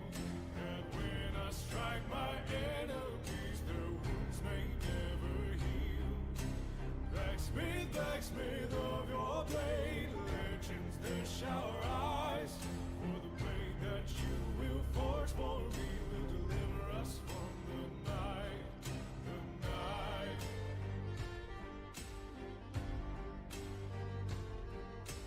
Hear that anvil ring, echo song of the hammer swing. Shape, grind, polish and shine. The world ain't ready for a work so fine. Blacksmith, blacksmith, forge me a blade for to purge the blight which creeps upon this world we love to take from us the light. Blacksmith, blacksmith, forge me a blade of the strongest steel. And when I strike my enemies, their wounds may never heal. Blacksmith, blacksmith of your blade, legends there shall rise.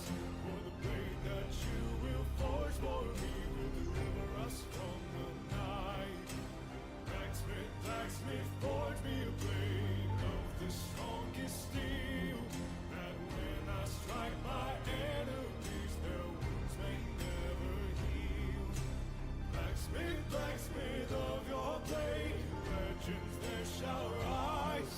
For the blade that you will forge for me will deliver us from the night, the night.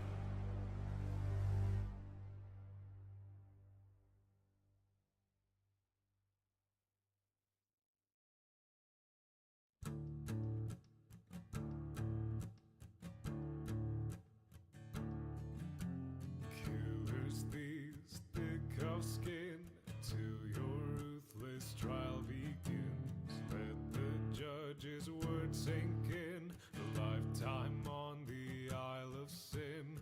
Hey, hey, hey, hey, hey, hey, hey, welcome to the Isle of Sin. Jagged rock, sea-slit caves, no way out but the 10-foot waves.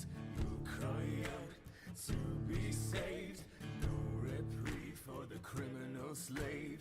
Hey, hey, hey, hey, hey, hey, hey, welcome to the Isle of Sin. Cursed stone, blessed orb, swing your pick till you hit the floor. Break your filthy back some more until you strike the mithril score. Hey, hey, hey, hey, hey, hey, hey, hey, welcome to the Isle of Sin. With your life, pay your dues, work or die, it's yours to choose. You've got nothing left to lose. The sharks await should you refuse. Hey, hey, hey, hey, hey, hey, hey, hey, welcome to the Isle of Sin. An empty look behind. You have to let me into the map. Got it. Okay. Welcome back to the Exillian Expanse. As we jump into initiative, Bellini, you begin to see that the campfire sort of dips out, the flame pulling inwards. In the dirt, small shapes begin to force their way up through the soil. These chitinous, dark bodies catching the oil slick type reflection off their bodies. And then begin to some of them scuttle towards you, some of them, their wings begin to like push out from the back and begin to vibrate as they lift up into the air.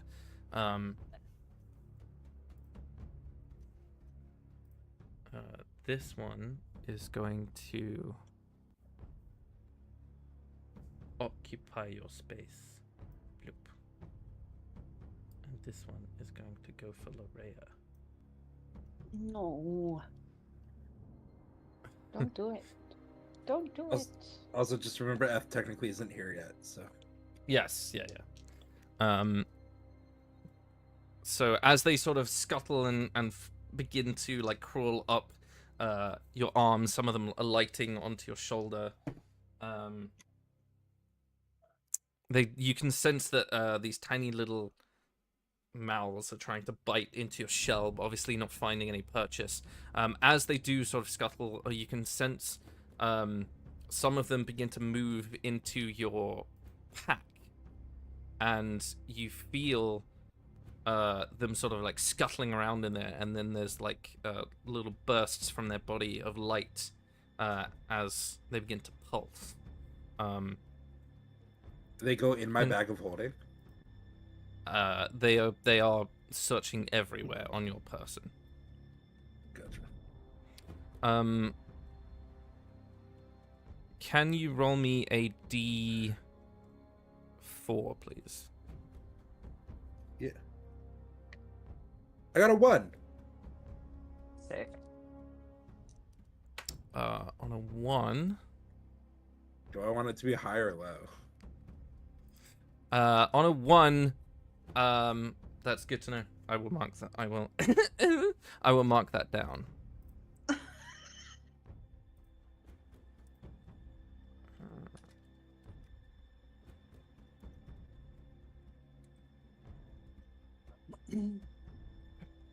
For Larea, they do the same to you. Does a 17 hit? Yes. You didn't ask me if that hit. So wait, can I be surprised?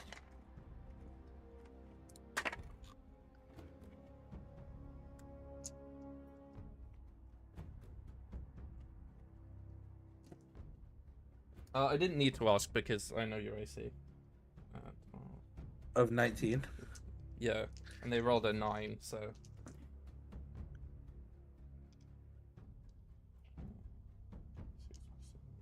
I don't know, I could You always burn take- luck points.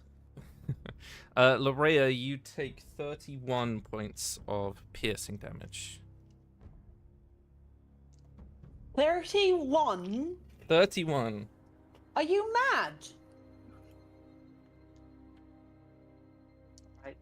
I'm not upset. I'm not upset. And Ku, you are the first person up in the initiative, as Bellini has seen them coming, roused all of you. You're all awake and able to respond. Am I in any danger if I shoot the swarms of hitting Larea or Bellini? I would say no. No, I don't think so. Unless you roll a 1. We'll go with that. Unless you guys roll a 1, you will not hit your allies. Alright. I will bonus action steady aim and then take a shot at the one attacking Larea. Okay.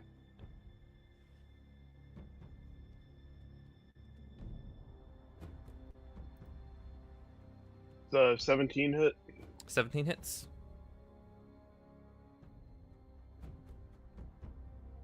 And I will make them a favored foe. Okay. Jesus Christ.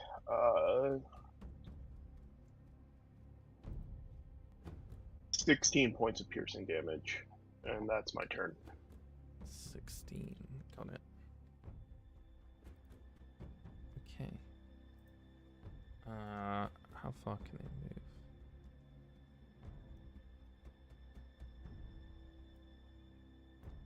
That's 1.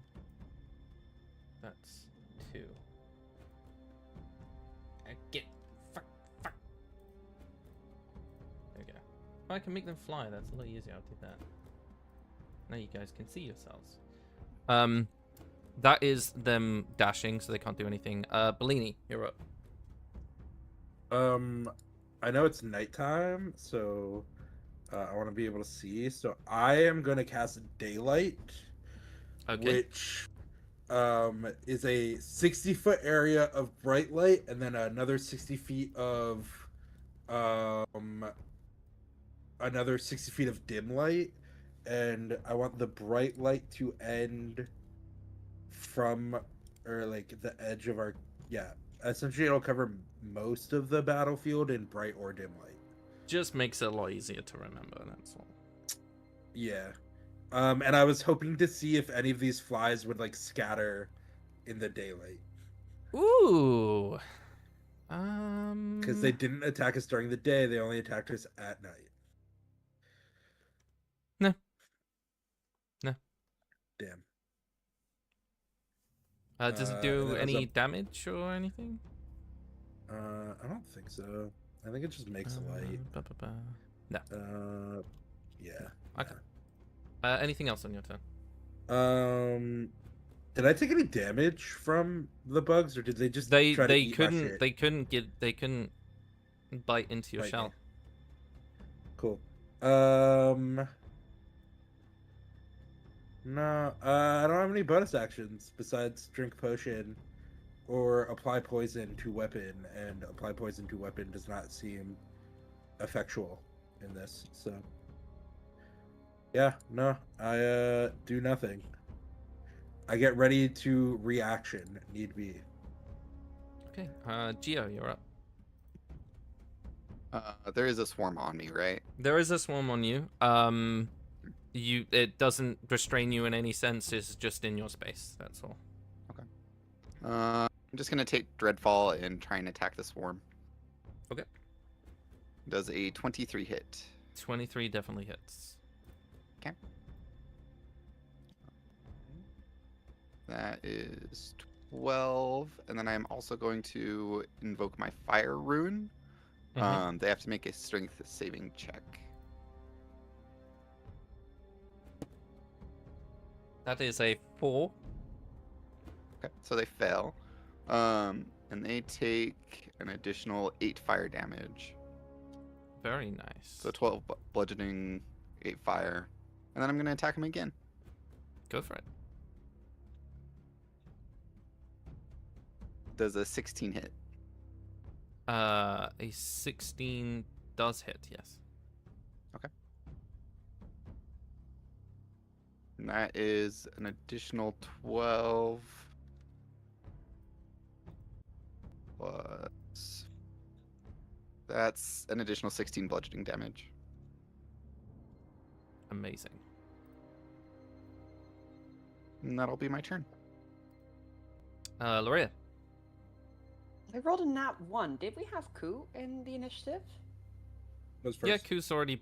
Oh, he Ku was went first. first. Oh my god. Yeah, yeah. Right. Since they're occupying my space, I'm going to move not opportunity attack, but I'm going to move like somewhere here. I believe I can position myself to be 10 feet from Bellini without triggering their opportunity if I Yeah, I would say so. something like that. Yeah. Bonus action, Form of Dread. Okay. So I get some temporary hit points. That's going to be how many temporary? 14 temporary for me. And for my action, I'm going to cast Thunder Step. And these two units next to me need to make I think it's a dex save. Let me double check. No, it's a con save. And on a fail, take half damage. And I'm going to... Both of them failed. Okay, excellent. I'm going to teleport over here. Oh, excuse me. Oh, may I? Yes, thank you. I'm going to teleport over here. They get 14 thunder damage. And can they be frightened? They cannot. They can't. Okay. It's not something I think about. It just happens. No, it's fine. I'm not upset at all. That will be my turn. Okay.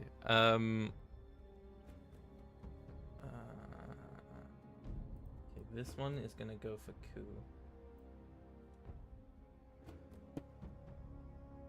That is a 14 to hit. That misses.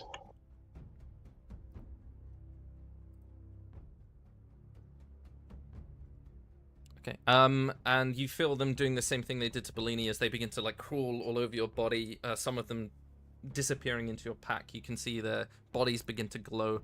I will say for both of you, it looks like they're seeking out something. Can you roll me a D4, please? 3.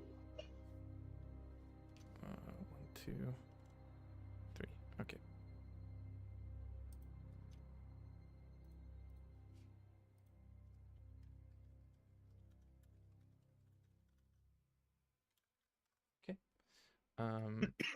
The other one is going to go for Bellini. That is 16, which is a miss, I believe. Nope, that is a miss. And can you roll me another D4, please? Mm-hmm. A 1.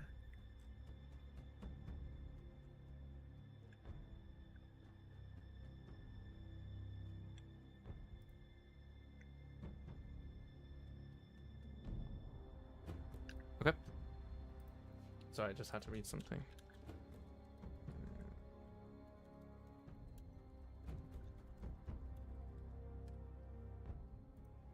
Okay, that is their turn. Ku, you are up. I will bonus action Misty Step so I can get 30 feet away. Okay. Yeah, just an approximation of whereabouts you feel like you want to reappear.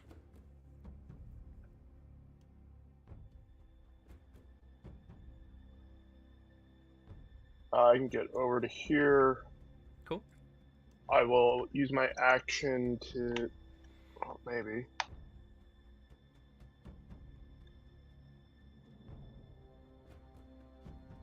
I'll use my action to shoot the one that had attacked me. Okay. 11. Is a miss, unfortunately. And then I'll move a few feet, but I can't go very far because none of my weapons have good range. Okay, that's fine. And that is my turn. Wonderful. The one on Geo, that is a 19 to hit. That does hit.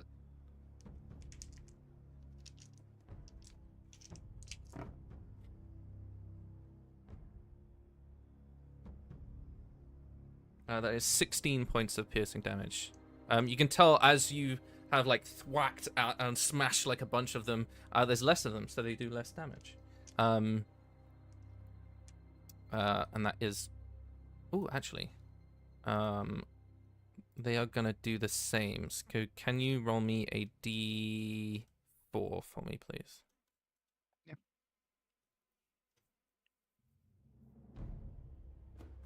3. Okay. I was on your character sheet when that happened. Okay.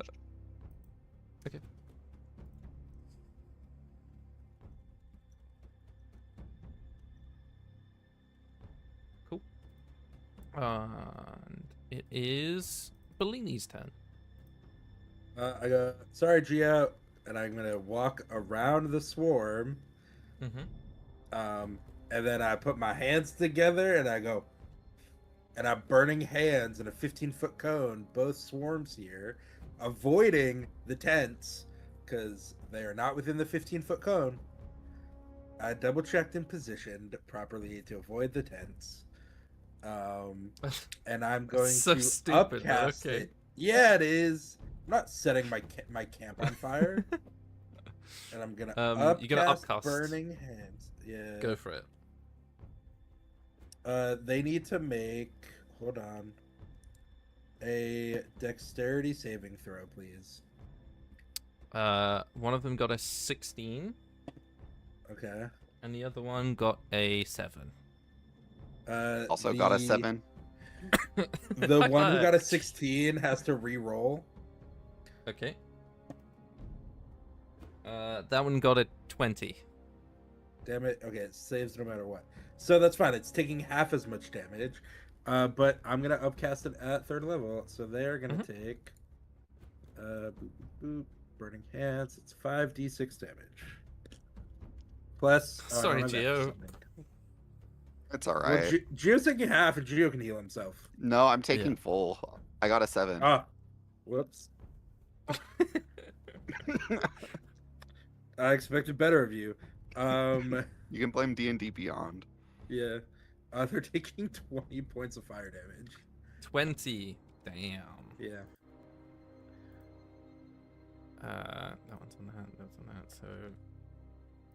that. So 10 if they succeeded. Yeah. Yeah. Cool. Anything else? Yeah, as a bonus action, I try to pull some of them out of my bag and squish them. Okay. As you pull them out, can you make me a perception check, and this will be your free action. Yeah. That's a 24. You notice a couple of them are like one's clambering over a potion bottle that you have, and the color of the potion is draining out of it as it's pulsing. Another one is climbing over a javelin that you have stored in your pack, and is just, you can see sparks of electricity are pouring into this beetle. They're eating our magic items. They're sucking the magic out of them. Can I squish the one? Can I try to squish? Oh no, that's an action to try to squish. That's them, right? yeah. Yeah. Can I try to, as a bonus action, pull them out of my bag so they're not sucking the magic out? It is just one of their actions, so yeah, absolutely. You can say that you pull like one of them out and throw it on the ground. But I've lost my javelin of lightning. I'm guessing. So you so what this is, it's called drain magic item. It's anything that you aren't carrying or wearing, they seek out. If it's an item with a charge, you will lose that charge. So your javelin has lost its charge for the day, and potions are gone. Gotcha. So I have written down what you guys are losing whenever it happens, and I'll obviously let you know when you discover what those are. Yeah. But yeah, Gotcha. Bellini shouts out that information for you guys, so you are aware that they are either drawn to or currently sucking the magic out of your items. Anything else on your? That's my turn. No, Wonderful. that's my action and bonus action. Cool. Gio, singed hair. As you bring up Dreadful, what do you want to do? I'm just trying to get all of them off of me that I possibly can. Yeah. Dirty 20. Is it? That is 13 bludgeoning damage and 9 necrotic damage. Perfect. Yeah, you watch as Gio does this like flurry of stamping, moving, smashing with the hammer. You manage to get as many of them off you as you can. A couple like scuttle away and bury into the soil. You are free of the ones on you. Next I'll move a little bit more forward and just start attacking this swarm. Mhm. Does a 12 hit? A 12 is a miss. Okay. And then I am going to, let's see, where is it? Use my second wind as my bonus action to regain health. Okay. Lorraine. Okay. Bonus action hex on the one not with Gio and Bellini. Got it. I'll give them disadvantage on dex ability checks. I don't think it's going to be very relevant. And for my action, I'll Eldritch Blast it twice. Very nice. I'm pretty sure that will hit. We've got the lowest. The first one is a 23 and the other is a 24. Yep, that's both hits. I got a bunch of dice for this one. Let me see. 5, 8, 14, 6. There's 20 plus 4, 24 damage in total. I haven't split the necrotic damage, I realized. Okay. Do you need it separately? No, I don't. Thank you, though. Okay. Okay. Yeah, that was all I could do. Awesome. They didn't die from that one, perchance? No, unfortunately. You do notice, like, a bunch of them are blasted, but there is still the swarm there. Of course. Alright. I guess they're just gonna go for the closest person.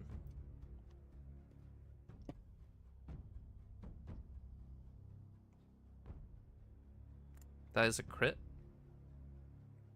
On who? Geo. On Geo.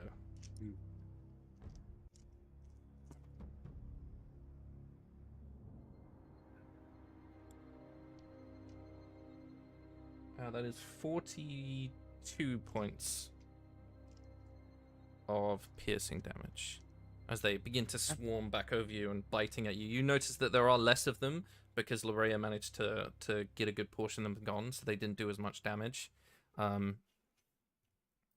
Otherwise, that would have been... and the other one is going to go for Bellini. And try, motherfucker. Come here. Which one did I successfully set on fire, and which one got saved? The one you successfully set on fire was the one that Geo killed. Oh, cool. I believe that is 19. Yeah, 19. That meets. Okay.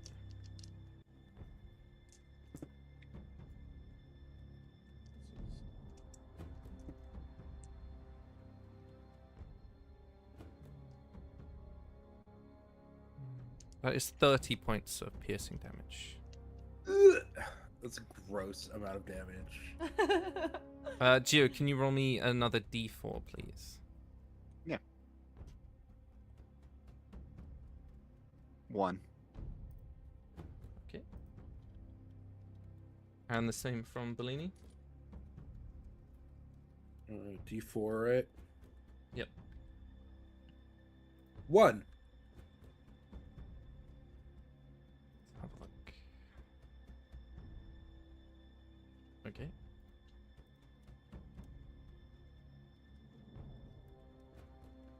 So if it's like a magic item without a charge, does it just lose? Is it no longer magic?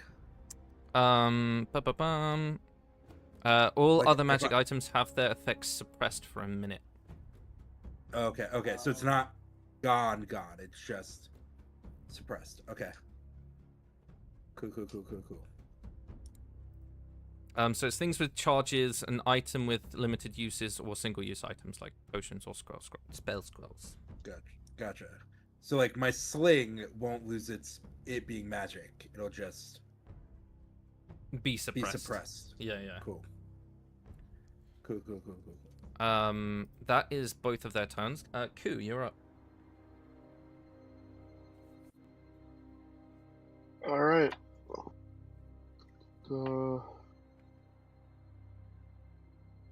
Damn it.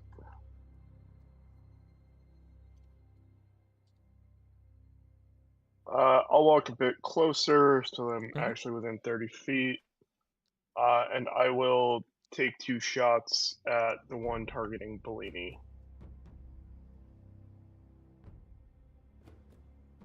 Christ. First one's a 16 to hit. That's a hit. Alright.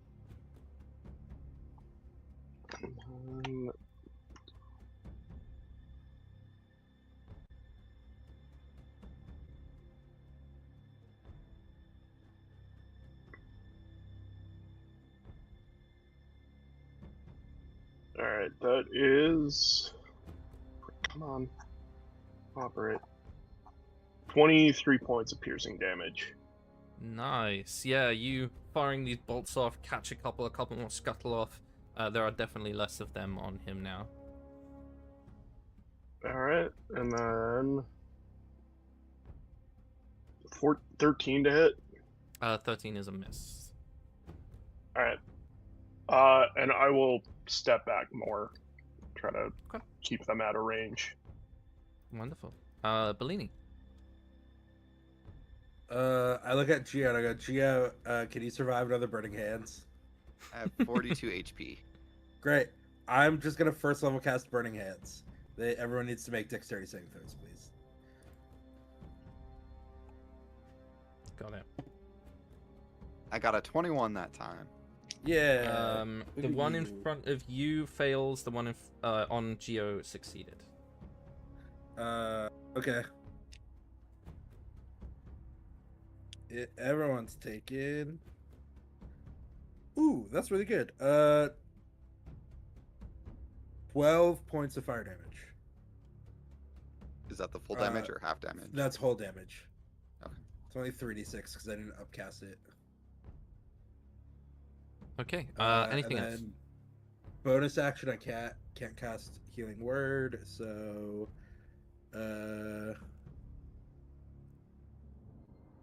no, I don't have any other bonus actions. Just gonna stand here and go, fuck you. Gia. I'm gonna try to pull more of them out of my bag. Actually, that's what we're gonna do. The ones that are around me, I'm just going to try and attack them again. Does a 23 hit? 23 is definitely a hit. Yes. And then that is 13 bludgeoning damage and 10 necrotic damage.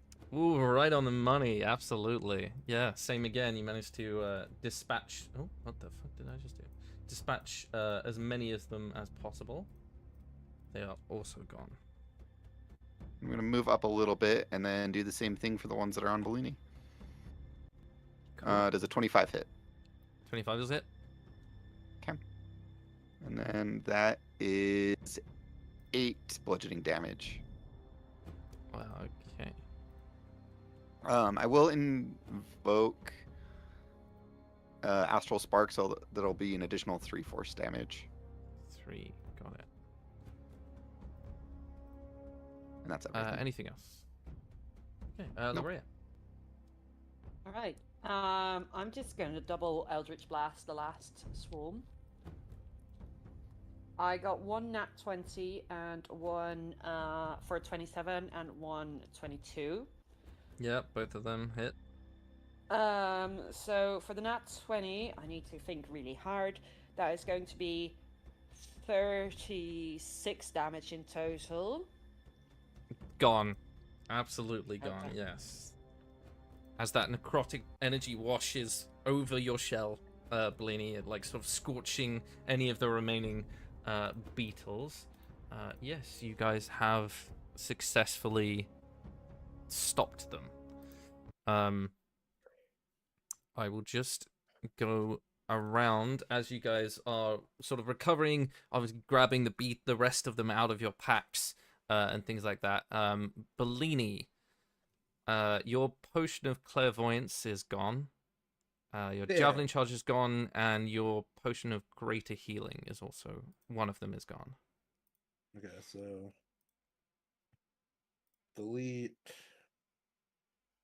Oop. Geo, you have one. Where is it? One potion of greater healing is also gone.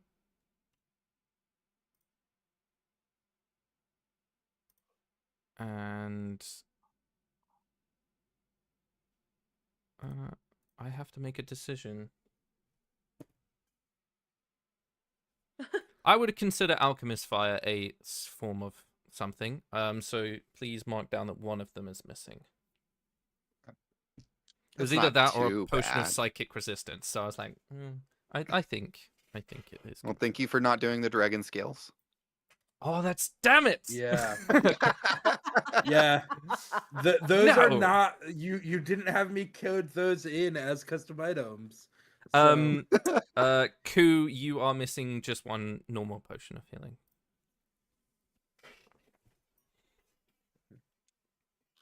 those are just in my inventory as other items. Same. I was like, I'm pretty sure he doesn't notice those, so I'm not going to say anything until it's too Yeah, late. no, it's fine. It's fine. It's what you get for making them all immune to fear. Well, hey. Obviously, as the rest of them sort of scuttle off or are dead. What do you guys want to do as you are awake and sort of that tense moment of them still being there? Is the farmer okay? Did the Great farmer just question. sleep through it all? Did he piss his pants? As you go to check on him, there is a half-eaten corpse lying in a bedroll, just kind of like, and you can see bloodstains scorching the ground. Damn. I pocket the money and return it to Bellini and Gio. Oh Gio my and Janine. god! Theo Angelini, yeah. I got I my respect 10 it. gold I back. respect it.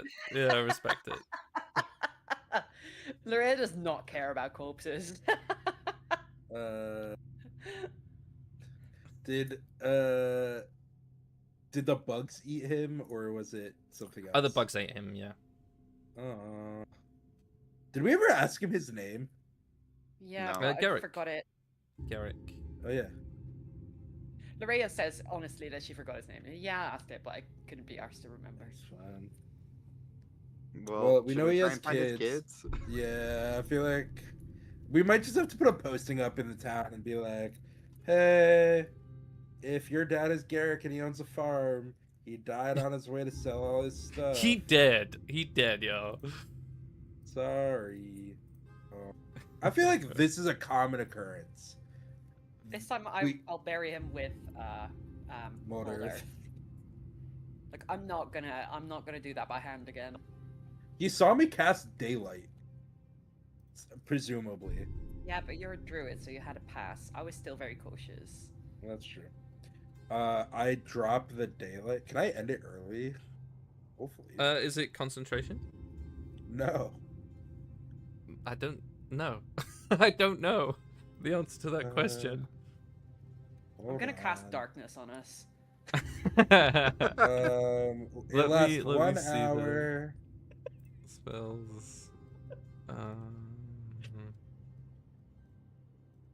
Well, what level is darkness? 3rd level. Oh. Darkness created by a spell 3rd layer or lower. That spell that created the darkness is dispelled. You can't. Like, oh god, I want to sleep. I mean, It's daylight on I'd my face. assume I could end it. I'm the one who cast the spell. So Disappearing you to 10. pick a point or an object. You can't end the spell, but you can throw something over the point where you centered the spell to block the Oh, light. great. I do that. Great. I do that. Oh, good. Great. Now I can sleep again. Yeah, it's just everyone trying to sleep. It's like Iceland, just like. No, I just go, okay, great. And I cover it up. I like brush some dirt over it. And I'm just like, here, don't. Okay, great. Who's taking the next shift after me? Oh, I think that was me. Fuck. Haha, Fine. get bent. Have fun. Before I go to with that. bed, I'm gonna heal. I'm Yeah, gonna mold I- earth a little bit of sand in Bellini's bedroll. Rude. Sackdoll F watches you do this and goes, "What the fuck? I was sleeping here." Can Just like- I have the last 2 watch members? Can you roll your perceptions before we end the night? I also heal. 5. 19. Wonderful. And you're going last, Ku, right? Yep. Okay. As we conclude the session, Ku, as you're roused to wake and you sort of do a little look around, a little patrol, double checking all the camps okay.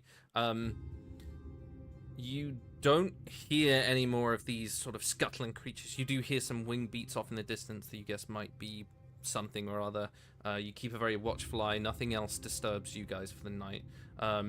You do, however, find some tracks in the ground that look like boot prints, and then when you go over to check everyone's bedrolls and tents and stuff, you find a small pouch of what appears to be like herbs and small gems you can tell is slightly magical, has been left near or by their bedrolls.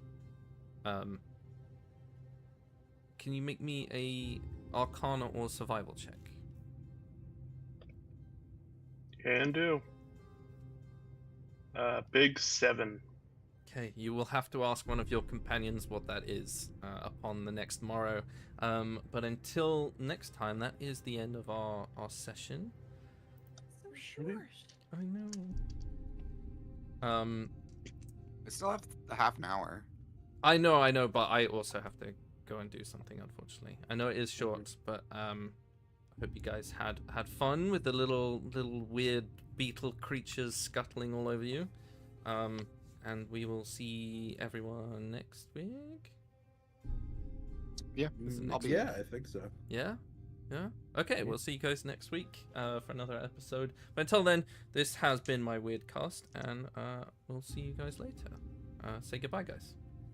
Bye. Bye, guys.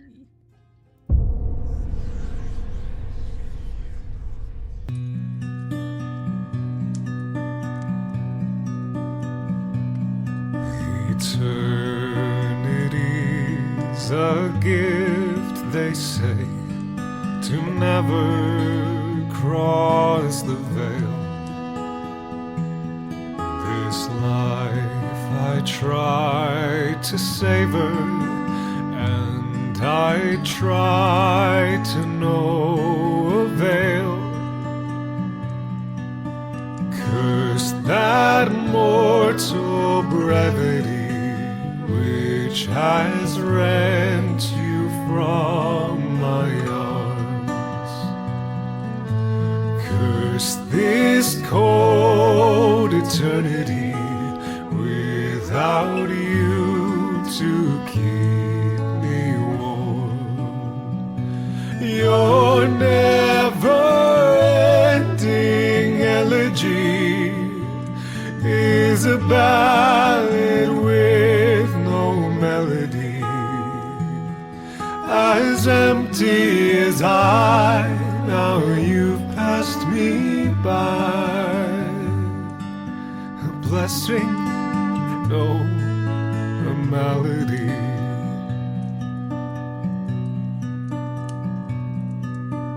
Why do roses bloom in spring, only to wither and die?